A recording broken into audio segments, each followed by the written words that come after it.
Hey guys. This is part 3 of What If Naruto Married Ino Yamanaka After the War. Hit like and subscribe if you like this one, and also please check the author in the description. Let's start. We are paid, that's all. We are God.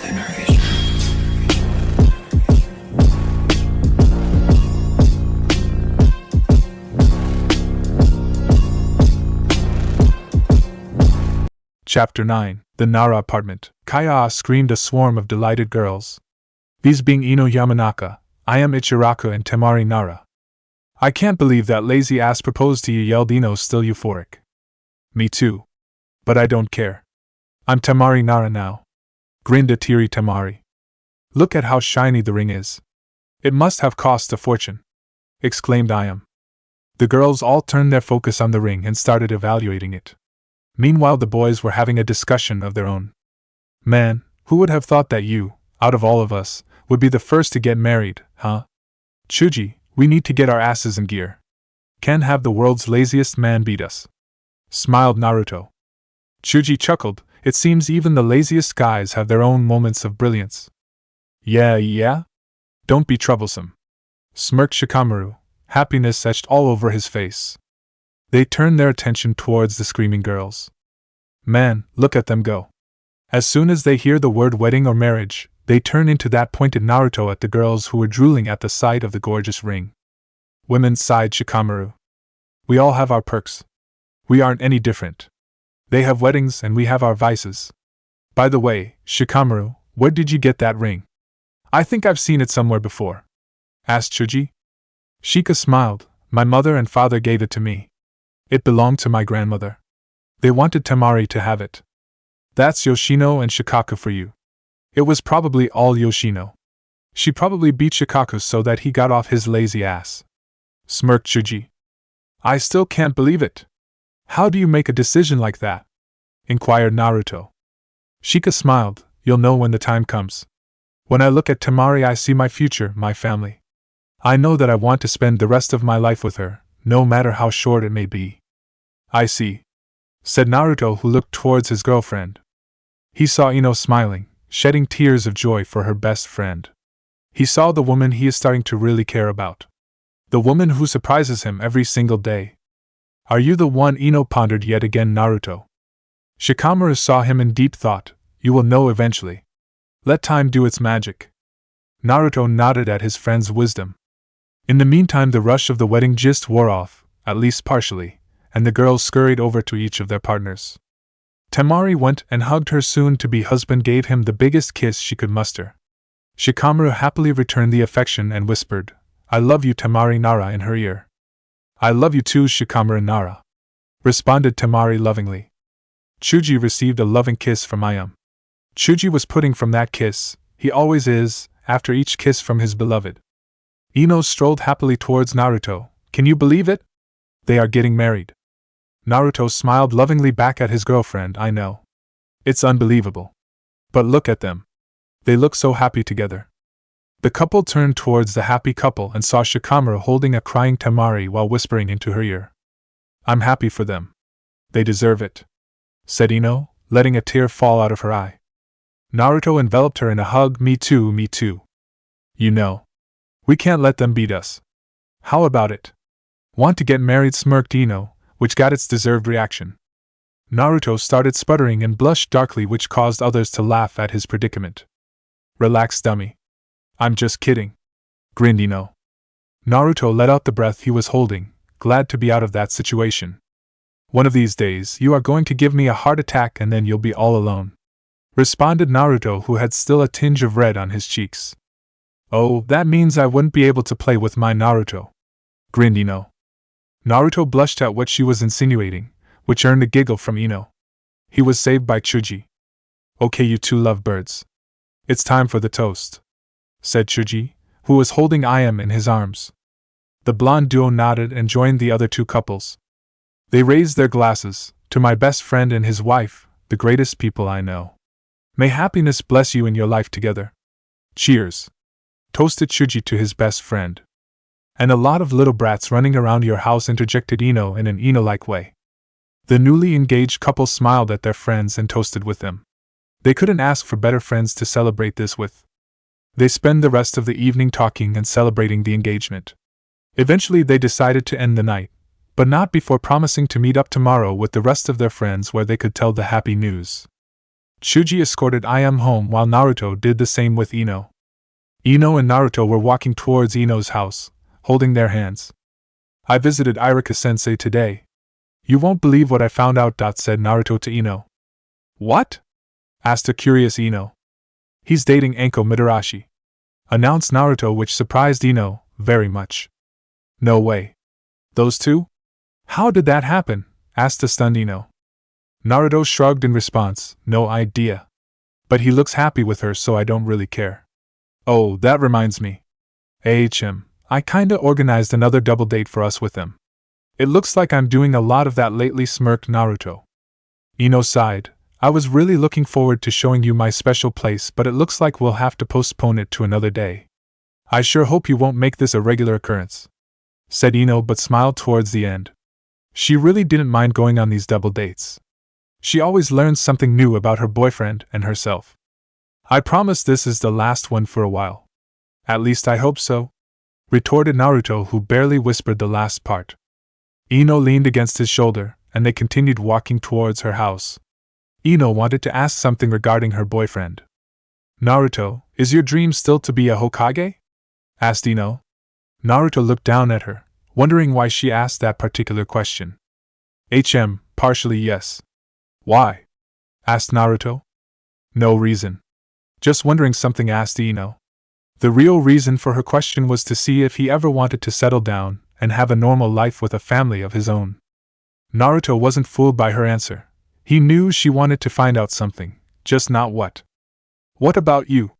What are your dreams? Asked Naruto. Ino smiled. That's easy. I want a family and a bunch of kids annoying me and my husband. Naruto smiled at his girlfriend. A wonderful dream. I hope it comes true to you. You said becoming Hokage is only part of your dream? How come? Asked Ino. Well, the reason I wanted to become Hokage is to become someone. I thought by becoming Hokage I would gain everyone's recognition and acknowledgement. But I realize I already am someone. I am no longer the demon child, I am Uzumaki Naruto. Right now, the title of Hokage is only a bonus for me. Now I want something else, something I wanted since I was a child, responded Naruto. And what is that? Asked Ino, truly interested in the answer. Naruto smirked at his beautiful girlfriend. Who knows? Hey, I told you my dream. Now you have to tell me yours, ordered Ino. Naruto just grinned back at his bossy blonde partner and responded in a cheeky manner, nope. Ino was fuming with rage. Naruto laughed at her and started running away from her. You'll have to beat it out of me if you want to find out, taunted a running Naruto, which got the desired result. Get back here, Baka. I want to know now, yelled Ino, who was running after her stupid boyfriend. Naruto smiled at the running blonde. He loved it when she was flustered. Naruto slowed down, which allowed Ino to tackle him to the ground. They rolled a few times and then stopped with Ino on top of him, smiling at their foolishness. I guess you got me, said Naruto, smirking. I guess so. Now will you tell me? Asked Ino kindly. Naruto stroked his chin like he was thinking deeply, taunting Ino even further. I don't know. Give me one good reason why I should, grinned Naruto. Ino's eyebrows started twitching, annoyed with Naruto's secretness. Well, if you don't tell me, I'm going to hit you, grinned Ino back dangerously. Naruto wasn't fazed by her threat. Kyuubi can take of my injuries. You'll have to do better than that, Ino, said Naruto with a smug smile on his face. Ino pouted at him. How about no more kisses from me? Now that got Naruto's attention.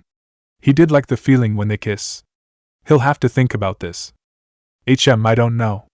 I don't see why I should agree to that, smirked Naruto. Ino grinned at her lover. Let me show you why. Ino leaned in closer until she could feel his musky breath against her lips. She could smell his wonderful aroma that attacked her sense, driving her wild. She approached his lips carefully and gently, wanting to savor this. She brushed against his lips, teasing him, taunting him. Naruto couldn't take it anymore and forcefully took her lips with his own. He didn't care that they were kissing in the middle of the street or that they could be seen by other people. He just wanted to feel Ino's lips against his own. Ino was thinking the same thing. She loved it when Naruto took the initiative. It was so alluring, so wonderful. Her entire body shook with excitement. They parted after a few heated moments and looked into each other's eyes. Both were panting and out of breath. "Give up?" asked a smiling Ino. Naruto smiled lovingly back at her. He didn't respond, he just kissed her again. The kiss was much shorter, but it conveyed the message. "I'll take that as a yes," smiled Ino. Naruto gently lifted Ino into his arms, carrying her bridal style. Ino didn't mind being in that position. She was comfortable in Naruto's arms. If it were any other man, she would object wholeheartedly. But this was Naruto, the most wonderful man she ever met, and he was hers. She rested comfortable in his chest, listening to his caring heart beat strongly.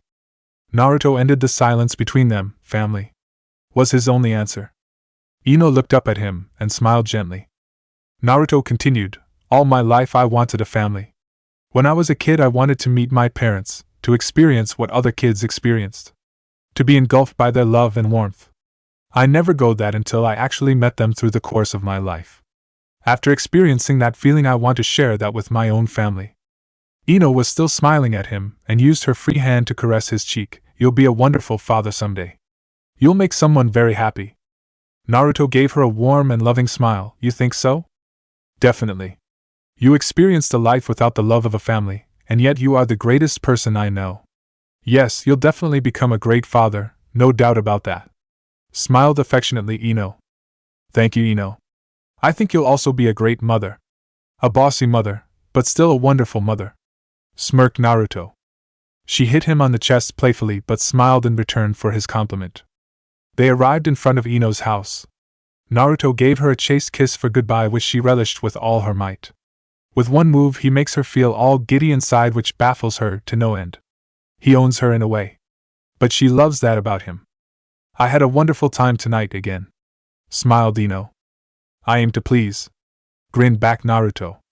Ino kissed him in response. It was a small kiss of gratitude for everything he has done for her tonight. "I'll see you tomorrow. If you want you can join me for training in the morning," said Ino. "I might come by. I still owe you another jutsu," answered Naruto. "That you do. And it better be a good one," said Ino with a dangerous glint in her eyes. Naruto smiled nervously back at her. "Sure thing, Ino. Whatever you say." "Good. Now scram. I need my beauty sleep," said a smiling Ino. Naruto chuckled slightly but said his goodbye and left towards his apartment to spend the night dreaming about his wonderful girlfriend. Morning, Ino could be seen practicing her water affinity and the jutsu shown to her by Naruto. She was doing a lot better than yesterday. Naruto was watching her from the sidelines, still confused how fast she gets things. Whatever she did so far, she did way faster than him. Ino, tired a little, decided to take a break and went to sit next to Naruto. "How was I?" asked Ino for Naruto's opinion. "You were great. I still don't know how you can pick things up so fast. When I tried to master my affinity it took me way longer. It could be because of your perfect chakra control, or you just might be a genius," mused Naruto. Ino was beaming from his compliment and praise. No one has ever told her that she was a genius. And coming that from a man who is her boyfriend and also one of the strongest guys in the world is definitely morale boosting. "Really? Thanks, Naruto," smiled Ino. "No need for thanks. Just keep on improving. At the rate you are going now, you just might pose a challenge to me," smirked mischievously Naruto. Ino hit him on the arm and pouted at him. "That's not fair. I can't compare to you, no one in Konoha can compare to you," pouted Ino. "Yeah. I'm just that awesome," grinned Naruto. Yeah? Don't think too highly of yourselves. I'm still more beautiful than you," chuckled Ino. "Says who?" grinned back Naruto. "You," smiled back Ino. True. Can't argue with that," smiled Naruto. "Good. Glad we agree," smiled Ino. Naruto chuckled at her childish behavior. He loved that about her. She can be a serious and caring person while at the same time she can transform into this funny and carefree person. She is a mystery to him. A mystery which he intends to unravel. "Naruto, I have a question for you," said Ino. Naruto turned towards her. Shoot, how strong are you actually? I mean, no one really knows how powerful you are. It's been a while since anyone saw you fight. Even during the war, you were on a different battlefield than the rest of us. Have you surpassed your father and your master? Asked a curious Ino. She wasn't the only one. The rest of her classmates also wondered on what level Naruto is, especially Lee. What brought that up? Asked a mildly curious Naruto. I don't know. If you look back at your life, you grew from the dead last to the most powerful man in Konoha. I'm just genuinely interested on how strong you really are. And I'm not alone. The rest of our friends are thinking the same thing. Lee can barely control himself in excitement in finding out, and so does Niji. Answered Ino. Never knew I was such a hot topic lately. Smirked Naruto. To be honest, I have no idea how strong I really am. It depends if I use my own power or if I use Kyuubi's power. Said Naruto. My power is as much yours as is it mine. Remember that. Said Kurama in a tone definitely not befitting a huge demon fox. It's not the same. You have your power and I have mine. It's true when I use your power that our chakras combine, but it is still different. I worked hard for the past 2 years so that I can be recognized for my own power, and not yours. I want to find my own way in life. Answered Naruto humbly. Which I understand. But we are linked whether we like it or not. We live and we will die together. That is our fate. Said Kurama. I know that and I don't mind that. I might have not realized that before, but living with you wasn't so bad. True, there were some downsides which we both know what they were, but if it weren't for you I would have died 1,000 times over. Peace wouldn't be achieved and Madara would have ruled the world. But I would also like to be known for my power, and not because I have you inside of me, you know. Answered back Naruto. I understand. The time will come. I know it. Answered Kurama, who went back to his slumber. Thanks, Kurama. Glad to have you around. Smiled Naruto in his mind. Ino was waiting for Naruto to finish up with his conversation with his tenant. She was used to Naruto spacing out sometimes. It's all part of his charm, she guessed. Finished? Asked Ino. Naruto opened his eyes and nodded. Yeah, just something needed to be taken care of. To answer your question, I think if I use Kyuubi's power I am probably one of the strongest person on this planet. I'm not trying to gloat or anything, but people don't actually really realize how powerful he really is. They heard legends of him and stories, but when you actually feel and use his power it's so different. I can't really explain it. It feels so majestic, so powerful. You feel like you can do anything. Answered an excited Naruto. Ino nodded. She felt the power of Kyuubi, and she had to say it was nothing she had ever felt before. And to actually be able to use that power, it must be indescribable. And without his power? Continued Ino. I know I am stronger than Kakashi-sensei now. I fought and beat him in our previous spars. But other than that I have no idea. I would need to fight someone as strong as Erosenin to really know. I know I'm definitely not as strong as my father was. He was on a whole other level from the rest of the world. I still have long way to go until I reach his level. Answered Naruto, showing how proud of his father he is. I see. Can you show me your power? Asked Ino kindly. Naruto stared at her, wondering why is she so fascinating with his strength. He shrugged his shoulder. I guess I could. I see no harm in showing you my strength. Responded Naruto. He stood up and stood a few meters away from Ino. How do you want to do this? Just build up your chakra. I'm part sensor.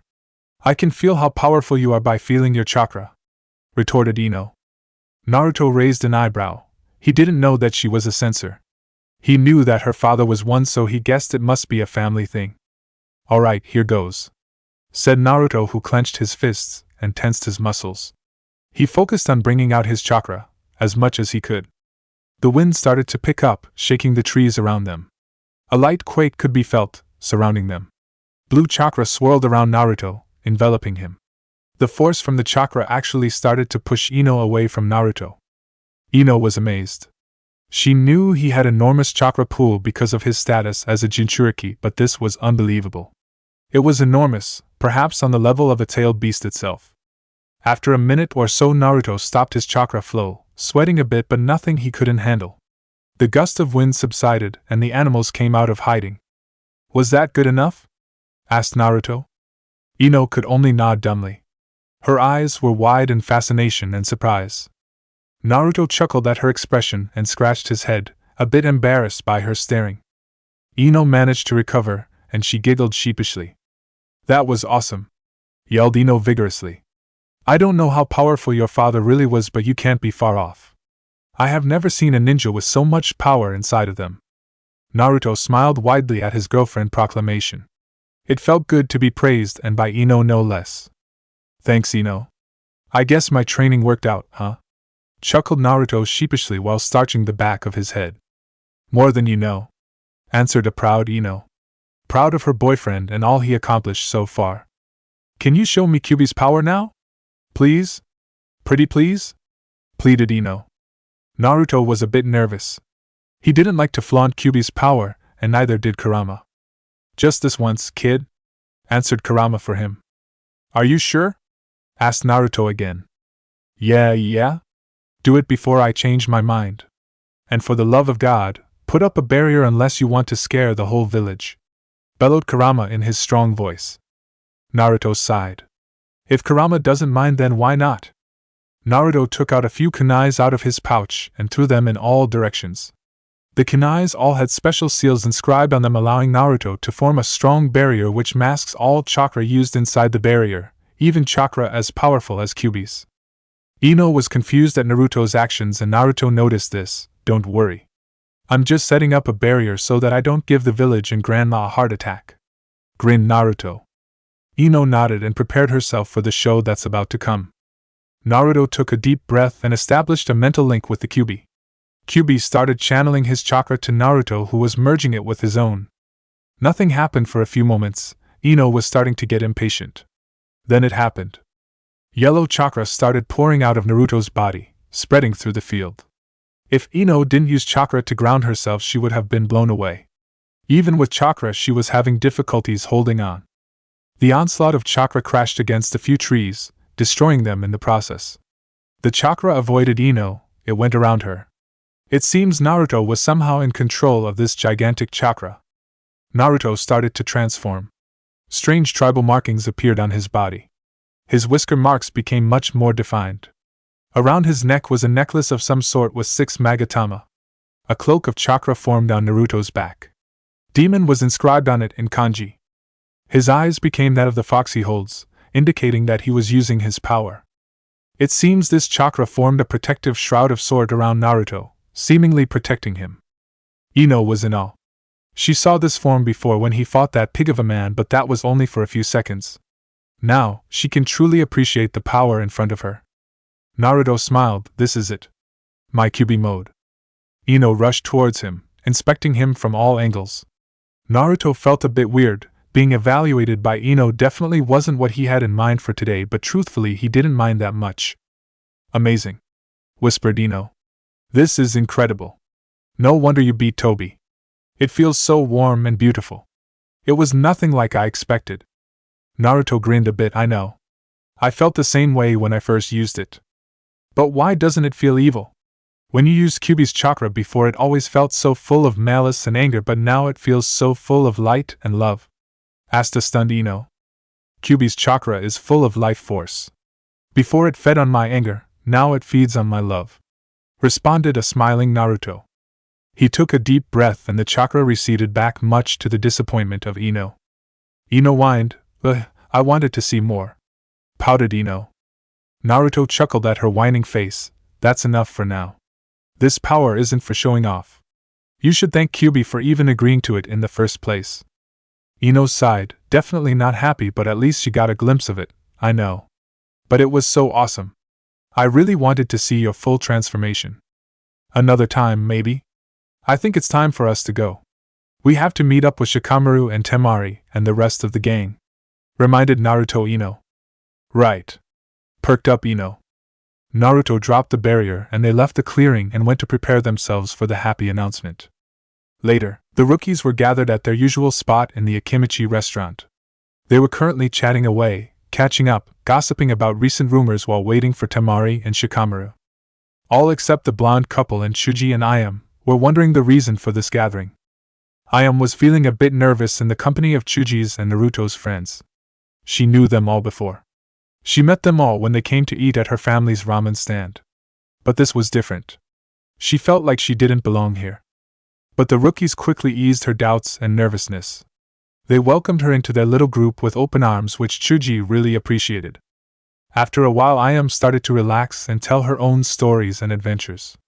It did help that she had a lot of embarrassing things to say about Chuji, and especially Naruto. 10 minutes later, the anxiously awaited couple arrived, walking hand in hand, both wearing huge grins on their faces. The group greeted the lazy couple. Temari turned towards her fiancé and smiled at him.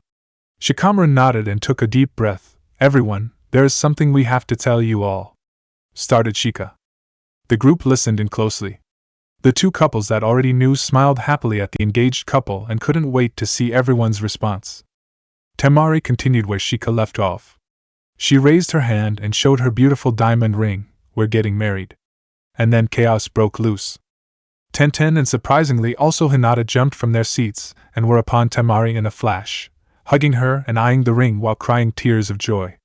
The guys' jaws were on the floor, all stunned speechless by the news. They couldn't believe that Shikamaru got off his lazy ass and proposed to Temari. It was so unlike him to do anything like that. Nonetheless, they were happy for them and went on to congratulate the soon-to-be husband and wife. Niji shook Shika's hand and congratulated him. Kiba was as loud as ever in his congratulations. Lee was a bit different. He was crying. Naruto asked him if he was okay. He got his response soon enough, and he wished he didn't ask. "Yash. Your fires of youth are burning brightly. Your love can ignite the entire village. I'm so happy," cried Lee in his exuberant manner. Others' sweat dropped at his usual reaction, but knew that was his way of showing that he was really happy. The group celebrated the happy news. The girls started planning the wedding while the guys were talking about the bachelor party. Kiba came up with some crazy ideas that the guys thought would be really great and fun to do. Shikamaru asked Chuji to be his best man, which he happily agreed to. The ladies were having an interesting conversation, at least for them it was. They were talking about all the different wedding things like the band, the caterer, the location, the priest, and so on. The topic eventually switched to bridesmaids. "Ino, would you be my maid of honor?" asked a smiling Temari. Ino beamed at her blonde friend. "Yes. God, yes. It would be my pleasure." "Good. I'm counting on you," responded a happy Temari. She also made Tenten and Hinata her other bridesmaids, which made them very happy and honored. "Did you set the date yet?" asked Ino. "We did actually. 1st of October, the day my mother was born," smiled Temari. Ino nodded and smiled caringly at her friend. Temari's mom was a touchy subject for her. She died giving birth to her brother, which made it that more sensitive.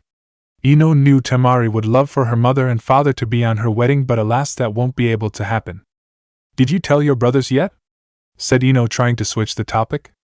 "I sent a messenger hawk this morning. I should get a response by the end of the week," answered Temari. "Man, I bet they'll flip out. Well, at least Kankuro will. Not too sure about Gaara, though.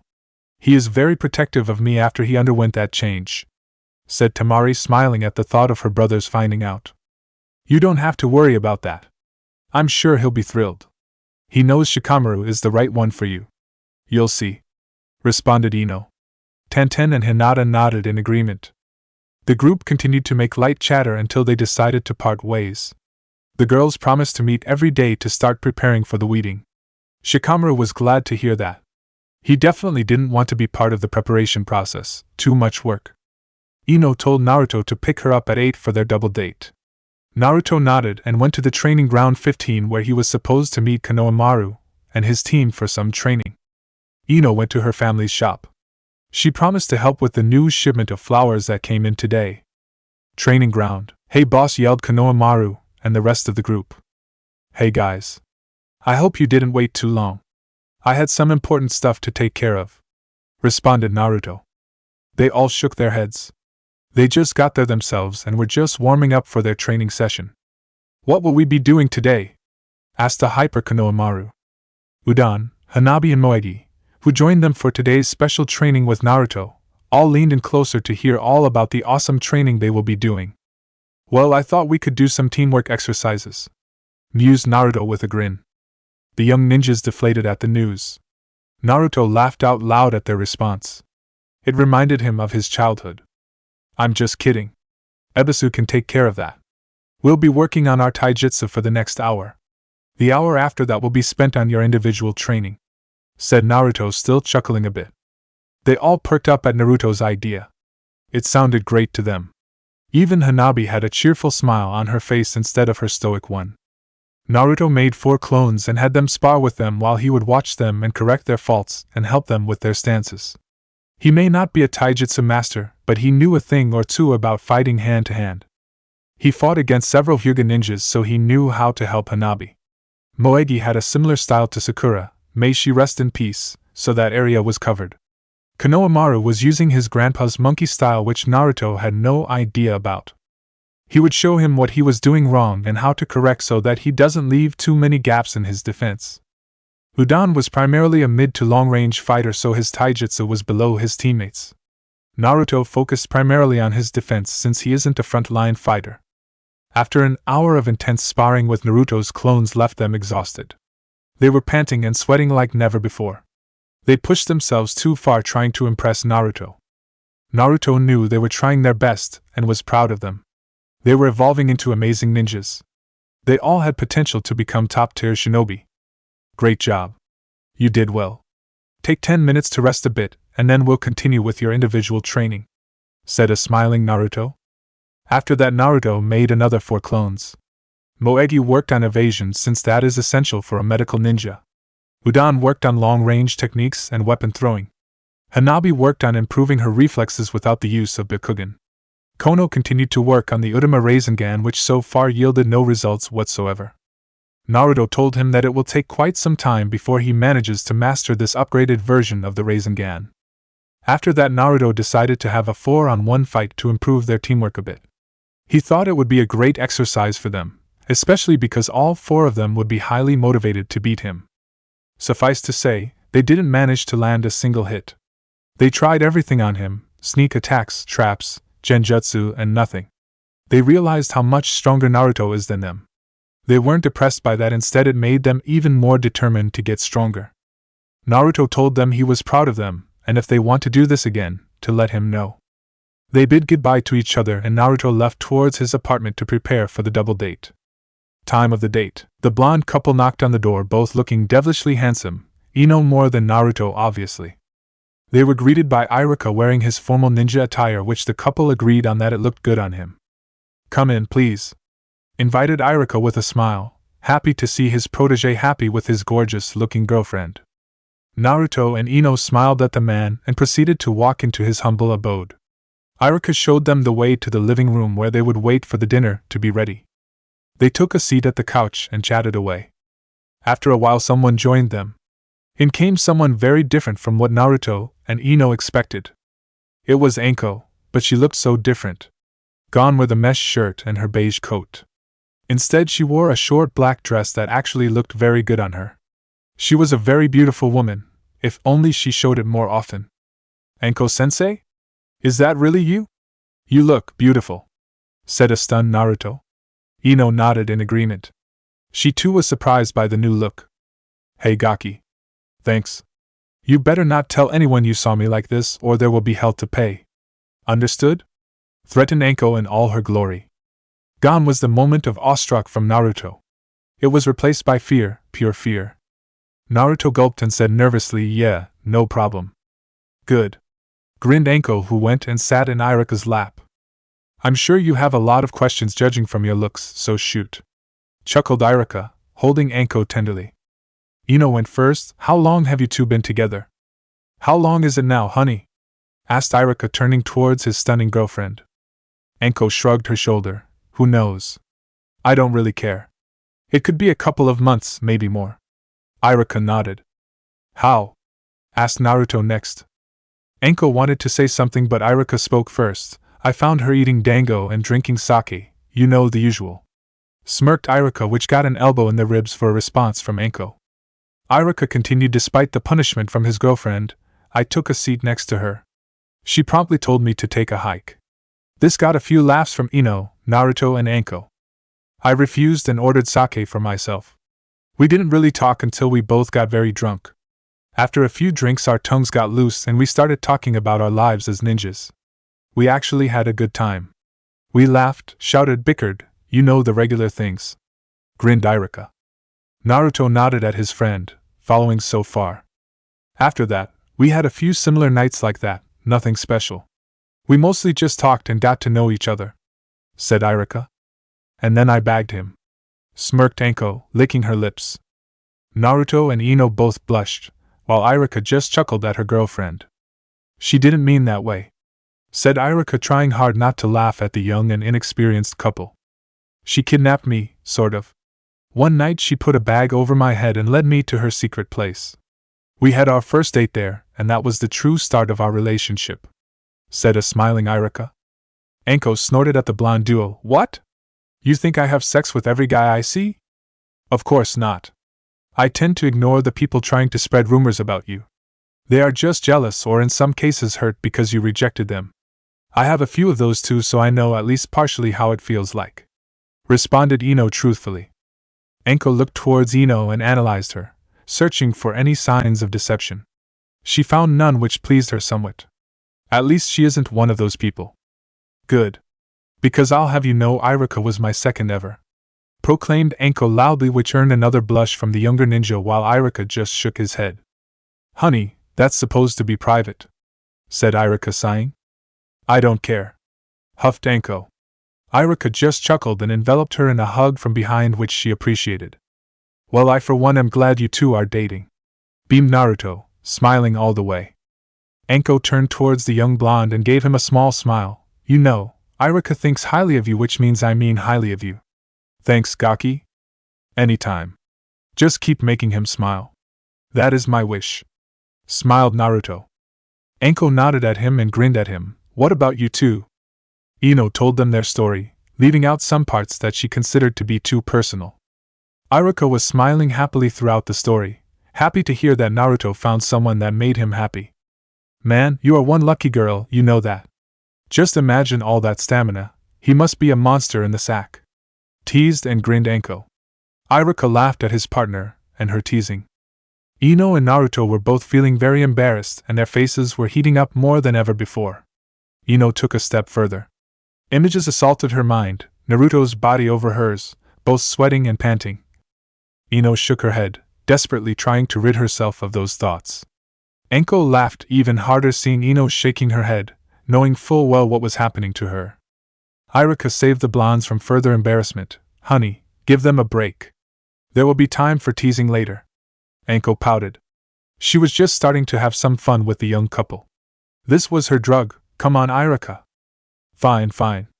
I'll stop for now, grinned Anko. The blonde sighed but chuckled at her childish antics. You know, brat, I still have to thank you for saving me during the war, said Anko kindly and in a very caring tone. Naruto noticed this and saw a new side of Anko. A side hidden by that mask of hers just like his. He smiled at her. No need for thanks. You would have done the same for me. Ino was a bit confused. She didn't know that Naruto saved her. I'm guessing there is a story behind all of this. Anko nodded and started to explain. Yeah, the Gaki found me while I was unconscious from battling Kabuto. I was on my way to find and battle Sasuke when I felt Anko's chakra nearby. I found her in some sort of cave which was basically almost destroyed completely. I'm guessing that is where Kabuto fought Sasuke and Itachi. At least that's what I learned from Sasuke. I found Anko in the middle of the cave surrounded by her snakes, which seemed to have protected her from any damage. Continued Naruto, who got sad during the Sasuke part, which Ino noticed and took hold of his hand and caressed it gently. Anko and Irika smiled at their affection. They looked good together, in their opinion. I woke up in the medical tent in the HQ. The nurse told me who brought me in and told me I was lucky. If I were brought an hour later I would have probably died from that poison, finished Anko. As I said, nothing special, said Naruto humbly. No, I owe you my life. And for that I am in your debt for the rest of my life, said Anko seriously. And me. If it weren't for you, I wouldn't have met this wonderful woman, smiled Irika happily. Anko gave him a loving kiss in return and smiled at him. No thanks needed. I would do that for any of my friends, responded Naruto. Anko turned towards him and was a bit surprised at his words. You think of me as one of your friends.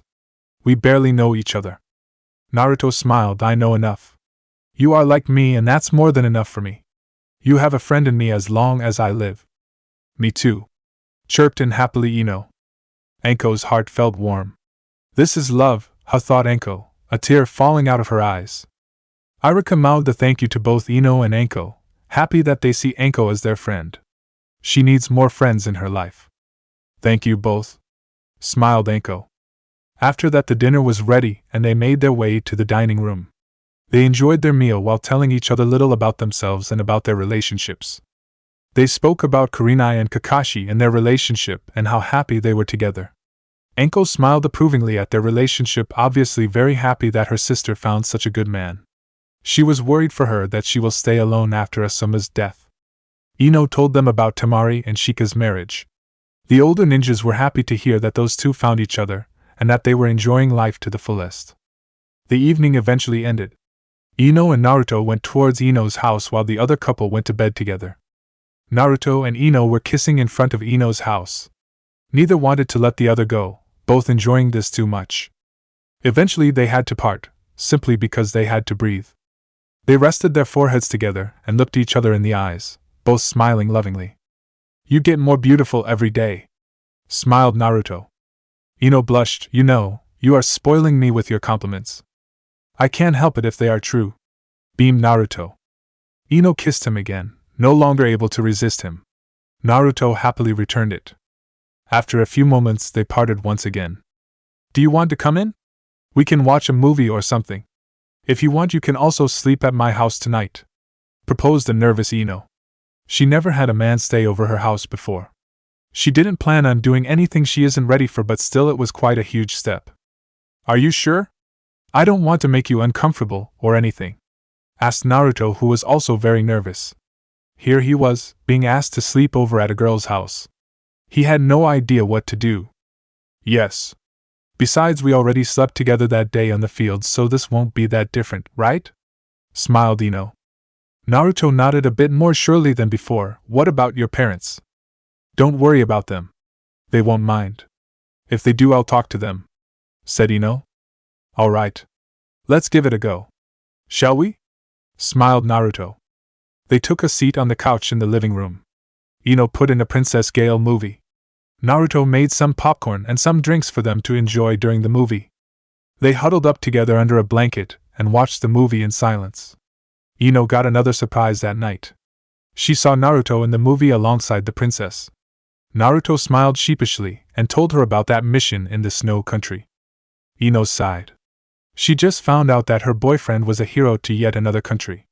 Seriously, he was more famous than their own Kage, for Christ's sakes. Eventually they both fell asleep, both very tired from the today's events. In the morning, Inora and Inoichi both came upon this lovely scene. Ino was sleeping against Naruto's chest, her legs intertwined with his. Naruto's head was on hers and he had a small smile on his face, and so did Ino. Inora smiled at her daughter and her boyfriend. They looked so cute together. Inoichi wasn't exactly thrilled to see Naruto sleeping over, but he trusted his daughter to make the right decision. Besides, he didn't have the heart to ruin this moment for them. Ino was her own woman, and it is up to her to decide how she will live her life. The parents retreated into the garden, leaving the couple alone, to enjoy themselves a while longer. Ino snuggled deeper into Naruto, smiling all the way. Chapter 10. Naruto! Yelled a distraught Ino, who was running towards a figure lying on the ground, not moving. Ino shot up, sweat rolling down her face. She was panting heavily, like she ran a ninja marathon or something. What was that? Thought of very confused and scared Ino. In the process of her violent wake-up, she also woke up her companion on the couch. Ino, you alright? Asked a concerned but still sleepy Naruto. Ino regained her breath and smiled towards Naruto. Yeah, don't worry about me. It was just a bad dream. Sorry for waking you. It felt so real. All that blood and it was Naruto's, thought a shaky Ino. No, it was just a dream. Nothing like that can happen, especially to Naruto. He's the strongest man on the continent, no one can hurt him. Smiled Ino in the end, a bit more sure in herself. You sure, Ino? You look a bit pale. Voiced Naruto his concern. Ino smiled kindly back at him, appreciating his concern for her. Yes, you silly. Don't worry about me. I'll be fine. She laid back down and snuggled into his chest, purring while doing it. She loves to sleep next to him. Despite the nightmare, she slept like a baby even though they have fallen asleep on the couch, which isn't exactly the most comfortable place to sleep. Naruto hugged her tighter to his body and smiled at her. He was a bit skeptical at first about sleeping over so soon in their relationship, but it all worked out great. They had a great night together, and he can honestly say he likes sleeping next to Ino. It felt so right, so good and relaxing. He wouldn't mind doing it more often. How did my pillow sleep tonight? Mused Ino, smiling. Naruto chuckled at her joke, like a baby. So did you, judging from all the snoring you did. Laughed slightly Naruto. Ino blushed, embarrassed by her actions during her sleep. You better not tell anyone about that. It wouldn't end well for you, said Ino in an evil smile. Naruto smiled at her threat. No need to worry. It will be our little secret, winked Naruto. Ino smiled at her silly boyfriend. Good. She gave him a good morning kiss in return, which he relished. Kachimem came a gruff voice from behind them, interrupting their little makeout session. The duo looked towards the direction where the voice came from and came upon a smiling Inora and an annoyed-looking Inoichi who had a small tinge of red on his cheeks, clearly embarrassed to have caught his daughter in this situation. Hey mom, dad? Chirped a bemused Ino, not embarrassed by the situation at all. Naruto gave them a nervous smile. Good morning. Good morning. I trust you slept well, winked Inora. Now this made both young blondes blush. Ino recovered first and smiled at her mom. We sure did. He is one comfortable pillow. Inoichi grumbled something under his breath, something about young teenagers with hormones. Inora nudged Inoichi a bit, wanting him to be polite and kind to Naruto. Inoichi glared a bit but relented when he saw that his wife wouldn't budge on the matter. You know the usual. Good morning, pumpkin, smiled Inoichi to Ino. He turned towards Naruto and gave him a blank look which made Naruto even more nervous than he was before. Inora nudged her husband yet again, reminding him of her order. Inoichi sighed. Good morning, Naruto. Staying for breakfast? Ino answered that for him. Of course he is. I still need to feed him after last night. The poor guy must be exhausted. Grinned mischievously Ino. Now that left both Naruto and Inoichi a sputtering mess. Naruto was both embarrassed and scared shitless. Embarrassed because of Ino and her teasing, and scared because she said that in front of her father. Inora laughed at her daughter. This is exactly what she did when she and Inoichi first slept over and they were caught by her parents. Inoichi recovered. You didn't actually do that, did you? Crossed his fingers Inoichi, praying to whatever deity he could. Of course not, exclaimed Naruto, which made Inoichi very pleased and relieved. Ino pouted at her boyfriend. Hey, did you have to ruin my fun? I could have kept this up for a month. You having fun means I get my ass kicked by your father, smiled Naruto. So? You were hit by worse, grinned Ino. Naruto sighed. It's not the same and you know it. I know, you dummy. Come here, said Ino, leaning closer against his face, wanting to kiss him again.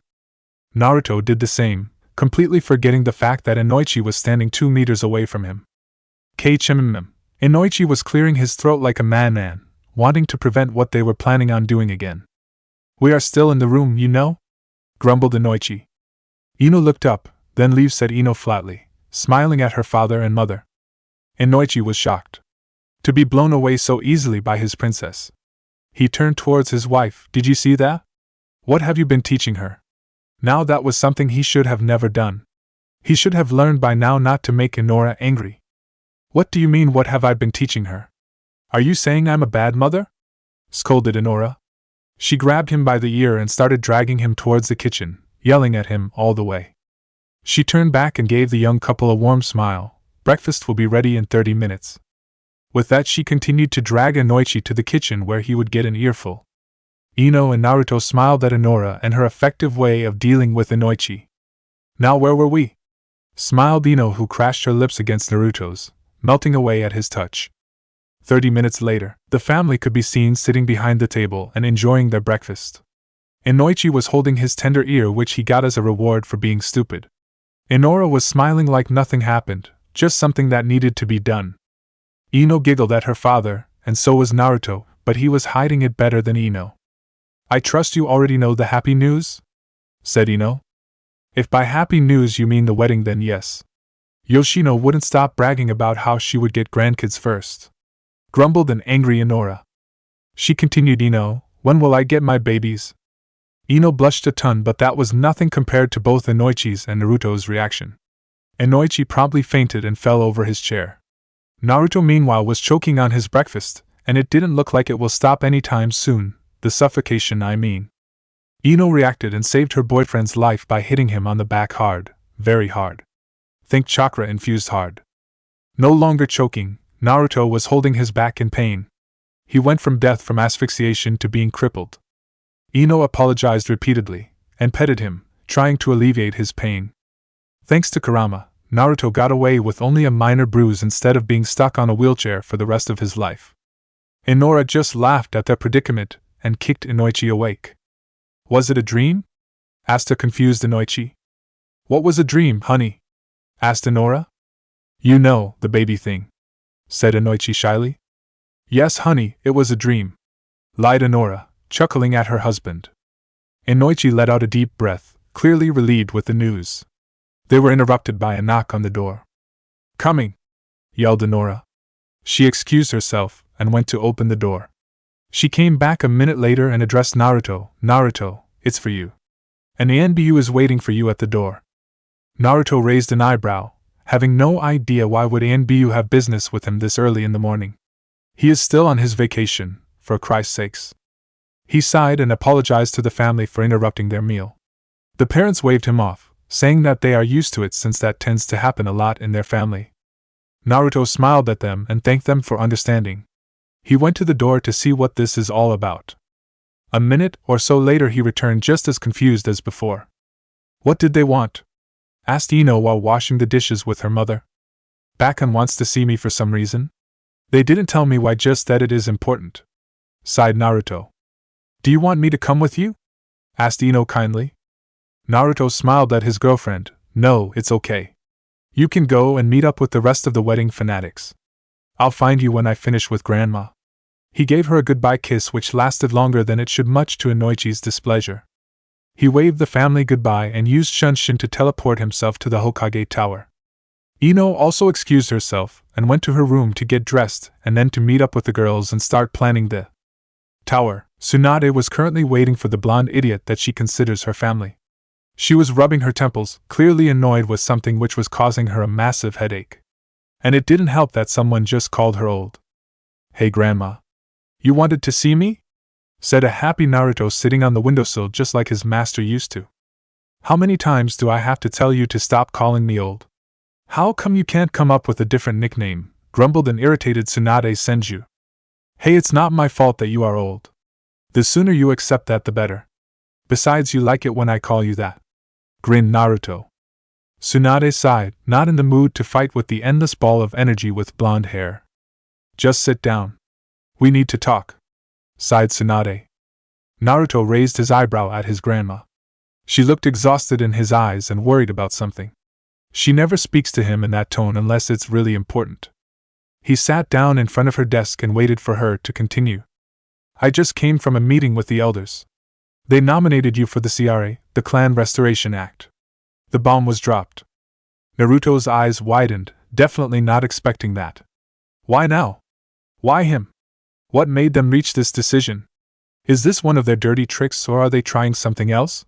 Either way, he doesn't like this at all. Naruto got serious. Why? Was his only response. Tsunade felt sorry for him, she truly did. This wasn't exactly what she wanted for him. She always hated that act even when she was a child. To marry someone because the village wanted more powerful ninjas was disgusting in her opinion, and should be abolished. And now her Naruto is one of the candidates for it.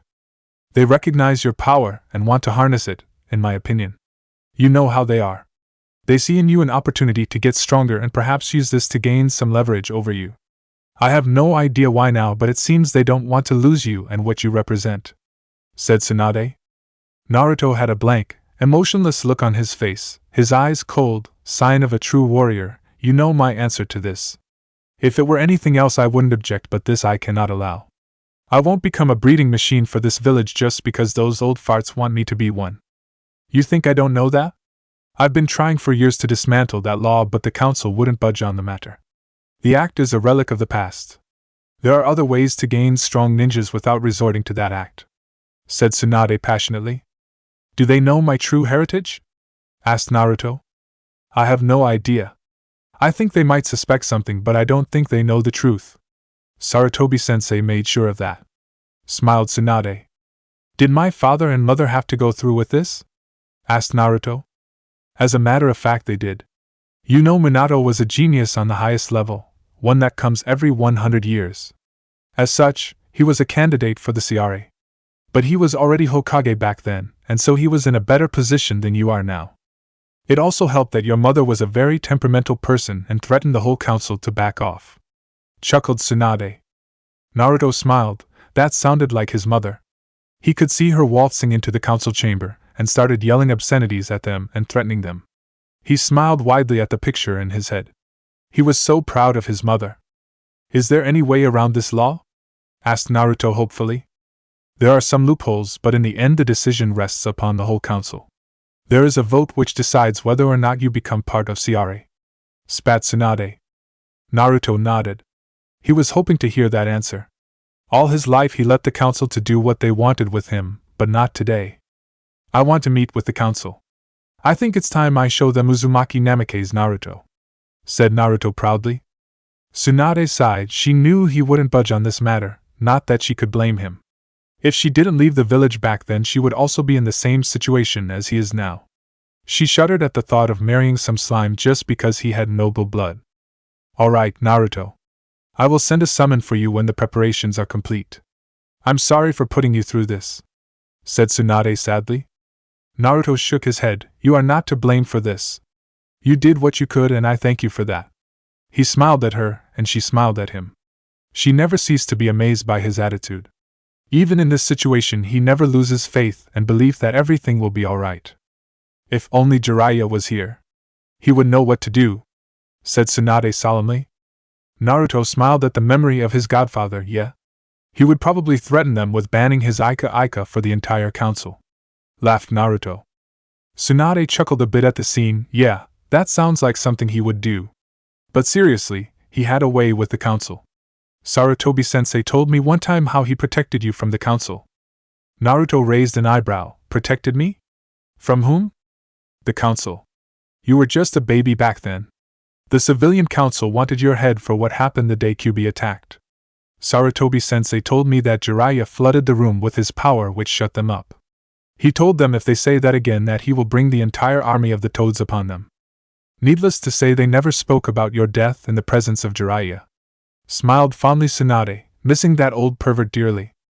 If she had another chance at life, she would definitely change the way she acted towards him. She didn't realize what she felt until after he died. She was just too cowardly and stuck in the past to notice the man that was by her side all her life. He may have been a pervert, but he was also the kindest, the most loving guy she ever met. Naruto beamed at the story, and the way his godfather stood up for him. He missed him now more than ever. He would know what to do in this situation. "That sounds badass. I never knew he cared so much for me," responded Naruto with a big smile. "He loved you more than you know. He may not have been there for you in your childhood, but he watched over you in the shadows, protecting you. He was your silent guardian, in a way. He always felt guilty because he wasn't there for you when you needed him. He thought he was betraying Minato every single second spent away from you," said Tsunade, regret hidden in her voice. "I don't resent him for that. Even I know what would have happened if he were to be seen in my presence. Questions would start popping up. People would wonder why is one of the legendary ninjas of Konoha spending time with the demon brat. The enemies would find out and my secret and my heritage would have been found out. He did the right thing," smiled Naruto. "You've grown up, Naruto. Never thought I would hear such wisdom from you," grinned Tsunade. "Well, you tend to pick up a few things if you spend 3 years with the biggest pervert on the planet. They are mostly perverted, but some of them were actually useful," responded Naruto happily. "How was he?" asked Tsunade vaguely, a faraway look on her face. Naruto understood what she meant. He knew Erosen and loved her dearly, and he suspected Tsunade did the same. She just never realized it. He was the best. He didn't just train me. He raised me into the man I am today. The years spent with him, and you are the years I cherish the most. You two are my family. Without you two I would have probably lost myself in hatred and revenge. You two kept me sane and on the right path. Smiled Naruto, few tears cascading down his cheeks. Tsunade was trying her hardest not to cry, but she couldn't help it. A few tears did escape her prison of solitude, tears wept for the two idiots of her life, Jiraiya and Naruto. The love of her life and the last family she's got. Naruto chuckled a bit, thinking about something funny. That pervert is probably writing a new porn book up there in heaven. He's having a nosebleed and is giggling right now. Tsunade couldn't help but smile at his joke, a few more tears escaping. Tears that should have been released years ago. Naruto saw her tears and her smile and knew now for sure. You loved him, didn't you? Said Naruto seriously but with a small smile on his lips. Tsunade was startled a bit by his question but smiled afterwards. She wasn't surprised. Naruto could always read her like an open book. With all my heart. I wanted to tell him that before he left to fight pain, but I was a fool, like always. All I could manage was be careful. And he just smiled back at me, the way he always did, and told me everything will be alright. That idiot. What, Tsunade? I think he knew. He knew you better than anyone. Those two simple words, be careful, meant the world to him. He probably heard I love you. I think your words and your smile gave him strength in his final battle. Smiled Naruto, proud of his master and family. Thanks, Naruto. Thanked a teary Tsunade.